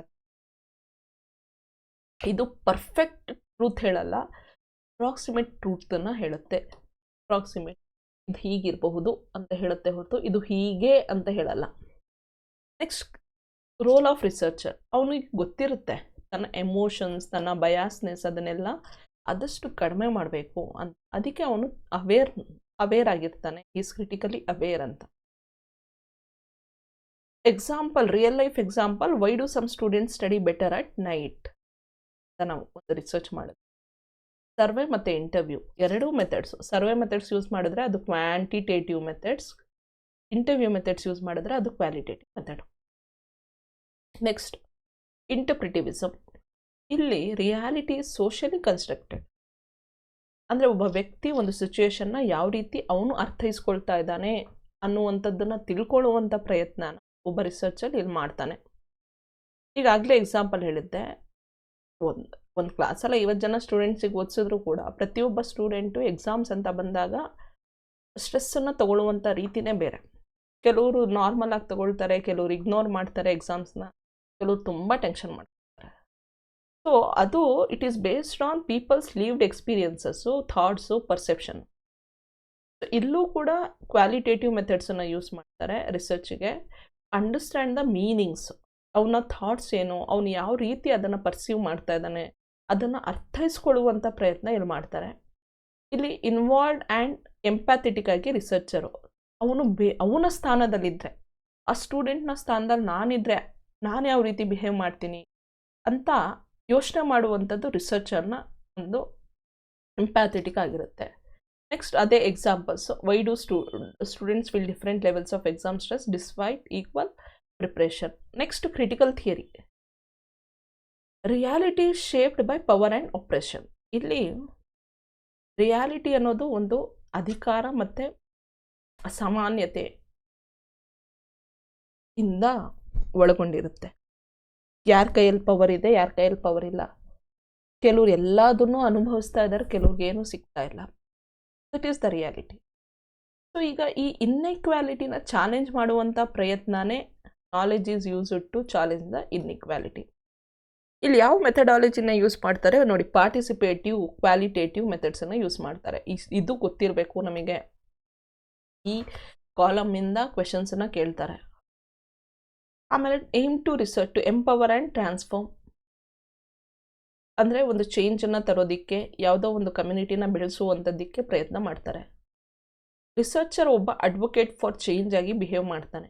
Real life example, why do girls drop out of school after 10th? ಅದಕ್ಕೆ ರೀಸನ್ಸ್ ಹುಡ್ಕೊಂಡು ಅದಕ್ಕೆ ಸೊಲ್ಯೂಷನ್ಸನ್ನು ಕಂಡುಹಿಡಿಯುವಂಥದ್ದು. ಓಕೆ, ಆ ಚೇಂಜನ್ನು ತರುವಂಥದ್ದು, ಅದು ಕ್ರಿಟಿಕಲ್ ಥಿಯರಿ. ಸೊ ಇಲ್ಲಿ ಪಾಸಿಟಿವಿಸಮ್, ಪೋಸ್ಟ್ ಪಾಸಿಟಿವಿಸಮ್, ಇಂಟರ್ಪ್ರಿಟಿವಿಸಮ್ ಮತ್ತು ಕ್ರಿಟಿಕಲ್ ಥಿಯರಿನ ಬ್ರೀಫಾಗಿ ಎಕ್ಸ್ಪ್ಲೇನ್ ಮಾಡಿದ್ದೀನಿ. ನೀವು ಇದನ್ನು ನೀವಾಗೇ ಎಕ್ಸ್ಪ್ಲೇನ್ ಮಾಡುವಂಥ ಪ್ರಯತ್ನ ಮಾಡಿ. ನನ್ನ ವಿಡಿಯೋ ಮಾತ್ರ ಅಲ್ಲ, ಇನ್ನೊಂದು 4-5 ಜನದ ವೀಡಿಯೋಸ್ಗಳನ್ನ ನೋಡಿ, ತುಂಬ ವೀಡಿಯೋಸ್ ಮಾಡಿರ್ತಾರೆ. ನಿಮಗೆ ಯಾವ ವೀಡಿಯೋಸ್ನಲ್ಲಿ ಅರ್ಥ ಆಗುತ್ತೆ ಟಾಪಿಕ್, ಆ ವೀಡಿಯೋಸ್ನಲ್ಲಿ ಅರ್ಥೈಸ್ಕೊಳ್ಳಿ. ಯಾಕಂದರೆ ಈ ಟಾಪಿಕ್ ತುಂಬ ಇಂಪಾರ್ಟೆಂಟ್ ಎಕ್ಸಾಮಿನೇಷನ್ಗೆ. ನಾನು ವೀಡಿಯೋಸ್ ಮಾಡ್ತಾ ಇರೋದೇ ಇಂಪಾರ್ಟೆಂಟ್ ಟಾಪಿಕ್ಸ್ ಮೇಲೆ. ನಾನು ಅನ್ನೆಸೆಸರಿ ಸಿಲೆಬಸ್ನ ಕವರ್ ಮಾಡಬೇಕು ಅಂತ ಕವರ್ ಮಾಡಲ್ಲ. ಯಾಕಂದರೆ ನನಗೆ ಗೊತ್ತಿದೆ, ಯಾವುದಾದ್ರೂ ಕಾಂಪಿಟೇಟಿವ್ ಎಕ್ಸಾಮ್ಸ್ನ ಕ್ಲಿಯರ್ ಮಾಡಬೇಕು ಅಂದರೆ ಎಲ್ಲ ಓದೋದಲ್ಲ ಮುಖ್ಯ, ಏನು ಓದಬೇಕು ಅನ್ನೋದು ಗೊತ್ತಿರಬೇಕು ನಮಗೆ. ಓಕೆ, ಸೊ ಅದಕ್ಕೋಸ್ಕರ ನಾನು ಏನು ಓದಬೇಕೋ ಅದನ್ನೇ ಇನ್ಕ್ಲೂಡ್ ಮಾಡ್ತಾ ಇದ್ದೀನಿ. ಹೇಗೆ ಓದಬೇಕು ಅದೇ ರೀತಿ ಓದಿಸ್ತಾ ಇದ್ದೀನಿ. ಮತ್ತು ಇದ್ರ ಜೊತೆಗೆ ನೀವು previous year question papers, mock ಟೆಸ್ಟನ್ನು ಅಟೆಂಡ್ ಮಾಡ್ತಾ ಇರಿ ಎಲ್ಲಾದರೂ ಆನ್ಲೈನ್. ನಾನು ನಿಮಗೆ ನನ್ನ ಫಸ್ಟ್ ವೀಡಿಯೋದಲ್ಲೇ ಹೇಳಿದ್ದೆ, ಟೆಕ್ಸ್ಟ್ ಬುಕ್ ಅಂತ ಅಪ್ಲಿಕೇಶನ್ ಇದೆ, ಆ ಅಪ್ಲಿಕೇಶನಲ್ಲಿ ನೀವು ಪ್ರೀವಿಯಸ್ ಇಯರ್ ಕ್ವಶನ್ ಮಾಕ್ ಟೆಸ್ಟನ್ನು ಅಟೆಂಡ್ ಮಾಡಿ ಅಂತ. ಅಲ್ಲೂ ನೀವು ಅಟೆಂಡ್ ಮಾಡ್ಬೋದು. ಅಥವಾ ಪ್ರೀವಿಯಸ್ ಇಯರ್ ಕ್ವಶನ್ ಪೇಪರ್ಸ್ನ ಡೌನ್ಲೋಡ್ ಮಾಡಿಕೊಂಡು ಪ್ರಿಂಟ್ ಹಾಕಿಸ್ಕೊಂಡು ಅದನ್ನು ನೀವು ಸಾಲ್ವ್ ಮಾಡ್ತಾ ಇದ್ದರೆ ನಿಮಗೆ ಎಲ್ಲಿಂದ ಕ್ವೆಶನ್ಸ್ ಬಂದಿದೆ, ನೀವು ನನ್ನ ವೀಡಿಯೋಸ್ ವಾಚ್ ಮಾಡೋದ್ರಿಂದ ನಿಮಗೆ ಯೂಸ್ ಆಗುತ್ತಾ ಆ ಕ್ವೆಶನ್ ಪೇಪರ್ಸ್ ಎಲ್ಲ ಸಾಲ್ವ್ ಮಾಡೋದಕ್ಕೆ, ನಿಮಗೆ ಗೊತ್ತಾಗ್ತಾ ಹೋಗುತ್ತೆ. ಆಮೇಲೆ ಮೋರ್ ಓವರ್ ನನ್ನ ವೀಡಿಯೋಸ್ನ ನೀವು ಬರೀ ವಾಚ್ ಮಾಡಬೇಡಿ. Don't watch the videos, make notes of it. Don't expect that I will share any kind of PDF or any kind of study materials. No, I am not going to share. No, I am not going to sell it also. Okay, that is future. I don't know, after 6 months or 1 year I may create my own notes or something. Later I will start selling the books. No, I don't know about that. But as of now, I have no idea of selling anything. That's why I am creating the YouTube videos. My objective is to help those students who are finding it difficult. Now, ನನ್ನ objective ನನ್ನ video ಮಾಡೋದಕ್ಕೆ ಒಂದು ನಾವು ಕರ್ನಾಟಕದಲ್ಲಿ ಏನಾಗುತ್ತೆ ಅಂದರೆ UGC net ಎಕ್ಸಾಮಿನೇಷನ್ನ English ಮತ್ತು ಹಿಂದಿನಲ್ಲಿ ಕೇಳೋದ್ರಿಂದ maximum ಹಿಂದಿನಲ್ಲೇ videos ಮಾಡಿ ಎಲ್ಲ ಯೂಟ್ಯೂಬಲ್ಲಿ ಮ್ಯಾಕ್ಸಿಮಮ್ ವೀಡಿಯೋಸ್ ಇದೆ. ನೀವು ಅನ್ನ ಅಕಾಡೆಮಿ ನೋಡ್ತಿರೋ, ಬೈಜೂಸ್ ನೋಡ್ತಿರೋ, ಎಲ್ಲ ನೋಡಿ ನೀವು ವೀಡಿಯೋಸು. ಎಷ್ಟೊಂದು ಟೀಚರ್ಸ್ ಟೀಚ್ ಮಾಡಿದ್ದಾರೆ UGC ನೆಟ್ಟಿಗೆ. ಆದರೆ ಕನ್ನಡದಲ್ಲಿ ಟೀಚ್ ಮಾಡಿರೋರು ತುಂಬ ಕಡಿಮೆ ಸಿಗ್ತಾರೆ. ಇಂಗ್ಲೀಷ್ನಲ್ಲಿ ಟೀಚ್ ಮಾಡಿರೋದು ಕಷ್ಟ ಸಿಗೋದು, ಹಿಂದಿನಲ್ಲಿ ಟೀಚ್ ಮಾಡಿರೋದೇ ಜಾಸ್ತಿ ಸಿಗೋದು. ಯಾಕಂದರೆ ನಮ್ಮ ಇಂಡಿಯಾದಲ್ಲಿ ಮ್ಯಾಕ್ಸಿಮಮ್ ಹಿಂದಿ ಮಾತಾಡುವಂಥ ಸ್ಟೇಟ್ಸ್ ಇದೆ. ಓಕೆ, ಹಿಂದಿನ ಅರ್ಥೈಸ್ಕೊಳ್ಳುವಂಥ ಸ್ಟೇಟ್ಸ್ ಇದೆ. ಇನ್ನು ತಮಿಳ್ನಾಡು, ಆಂಧ್ರ, ಕರ್ನಾಟಕ, ಕೇರಳ ಈ ಸ್ಟೇಟ್ಸ್ಗಳಲ್ಲಿ ಮತ್ತು ಗೋವಾದಲ್ಲಿ, I don't know about Goa, ಇಂಥ ಸ್ಟೇಟ್ಸ್ಗಳಲ್ಲಿ ಹಿಂದಿನ ಅರ್ಥೈಸ್ಕೊಳ್ಳುವಂಥವ್ರು ತುಂಬ ಕಡಿಮೆ. ಅದಕ್ಕೆ ನಾವುಗಳು UGC ನೆಟ್ಟನ್ನು ಕ್ಲಿಯರ್ ಮಾಡ್ಕೊಳ್ಳೋದು ಕಷ್ಟ ಆಗುತ್ತೆ. ಅದಕ್ಕೋಸ್ಕರ ನಮ್ಮ ಕರ್ನಾಟಕದಲ್ಲಿರೋರು ಕೂಡ UGC ನೆಟ್ಟನ್ನು ಕ್ಲಿಯರ್ ಮಾಡ್ಕೊಳ್ಳಿ ಅನ್ನುವಂಥ ಪರ್ಸ್ಪೆಕ್ಟಿವ್ನಿಂದ ನಾನು ಟೀಚ್ ಮಾಡ್ತಾ ಇದ್ದೀನಿ. ಇಂಗ್ಲೀಷ್ ಆ್ಯಂಡ್ ಕನ್ನಡ ಯೂಸ್ ಮಾಡ್ಕೊಳ್ಳಿ, ಇದನ್ನು ಯೂಸ್ ಮಾಡ್ಕೊಳ್ಳಿ. ಆದರೆ ನೋಟ್ಸನ್ನು ಮಾಡ್ಕೊಳ್ಳಿ. ಓಕೆ, ಈಗ ಫುಲ್ ಪ್ಯೂರ್ಲಿ ಕನ್ನಡದಲ್ಲಿ ಎಕ್ಸ್ಪ್ಲೇನ್ ಮಾಡೋದಕ್ಕೆ ಅದು ನೋಡಿ ಅಸಾಧ್ಯ ಅಂತ ಹೇಳಲ್ಲ ನಾನು, ಅದು ಕಷ್ಟ. ಯಾಕಂದರೆ ನೀವು ಎಕ್ಸಾಮ್ ಕ್ವೆಶನ್ ಪೇಪರನ್ನು ನಾನು ಪ್ಯೂರ್ಲಿ ಕನ್ನಡದಲ್ಲಿ ಎಕ್ಸ್ಪ್ಲೇನ್ ಮಾಡಿದ್ರೂ ಕೂಡ ಎಕ್ಸಾಮ್ ಕ್ವೆಶನ್ ಪೇಪರನ್ನು ನೀವು ಇಂಗ್ಲೀಷಲ್ಲೇ ಓದಬೇಕಾಗುತ್ತೆ, ಅದನ್ನೇ ನೀವು ಆನ್ಸರ್ ಮಾಡಬೇಕಾಗುತ್ತೆ. ಸೊ ಇಲ್ಲಿ ಎಲ್ಲೆಲ್ಲಿ ಸಾಧ್ಯನೋ ಅಲ್ಲೆಲ್ಲಿ ಕನ್ನಡನ ನಾನು ಯೂಸ್ ಮಾಡ್ಕೊಂಡು ಎಕ್ಸ್ಪ್ಲೇನ್ ಮಾಡ್ತಾ ಇದ್ದೀನಿ. ಇಂಗ್ಲೀಷನ್ನು ಮ್ಯಾಕ್ಸಿಮಮ್ ಯೂಸ್ ಮಾಡ್ತಾ ಇದ್ದೀನಿ, ಯಾಕಂದರೆ ultimately we have to read the questions in the English and have to attend the questions in English. So ತಿಳ್ಕೊಳ್ಳುವಾಗ ನಾವು ಕನ್ನಡ ಇಂಗ್ಲೀಷಲ್ಲಿ ತಿಳ್ಕೊಳ್ಬೇಕು, ಆದರೆ ಪ್ರಾಕ್ಟೀಸ್ ಮಾಡುವಾಗ ಅರ್ಥೈಸ್ಕೊಳ್ಳುವಾಗ ಮತ್ತು ಎಕ್ಸಾಮನ್ನು ಅಟೆಂಡ್ ಮಾಡುವಾಗ ಇಂಗ್ಲೀಷೇ ನಮಗೆ ಬೇಕಾಗುತ್ತೆ. ಅದಕ್ಕೋಸ್ಕರ ನಾವು ಪ್ರಿಪೇರ್ ಆಗಬೇಕು. ನಾವು ಕೂಡ UGC ನೆಟ್ನೆಲ್ಲ ಕ್ಲಿಯರ್ ಮಾಡೋಷ್ಟು ಕ್ಯಾಪಬಿಲಿಟಿ ನಮ್ಮಲ್ಲೂ ಬರಬೇಕು. ಅದಕ್ಕೋಸ್ಕರ ಈ ವಿಡಿಯೋಸ್ ಮಾಡಿರೋದು. ನೀವು ವಿಡಿಯೋಸ್ ನಿಮಗೆಲ್ಲ ಇಷ್ಟ ಆದರೆ ನನ್ನ ತಾಜ್ ಎಜ್ ಯೂಟ್ಯೂಬ್ ಚಾನಲ್ನ ಫಾಲೋ ಮಾಡಿ, ಸಬ್ಸ್ಕ್ರೈಬ್ ಮಾಡಿ, ನಿಮ್ಮ ಫ್ರೆಂಡ್ಸ್ ಕೊಲೀಗ್ಸ್ಗೆಲ್ಲ ಶೇರ್ ಮಾಡಿ.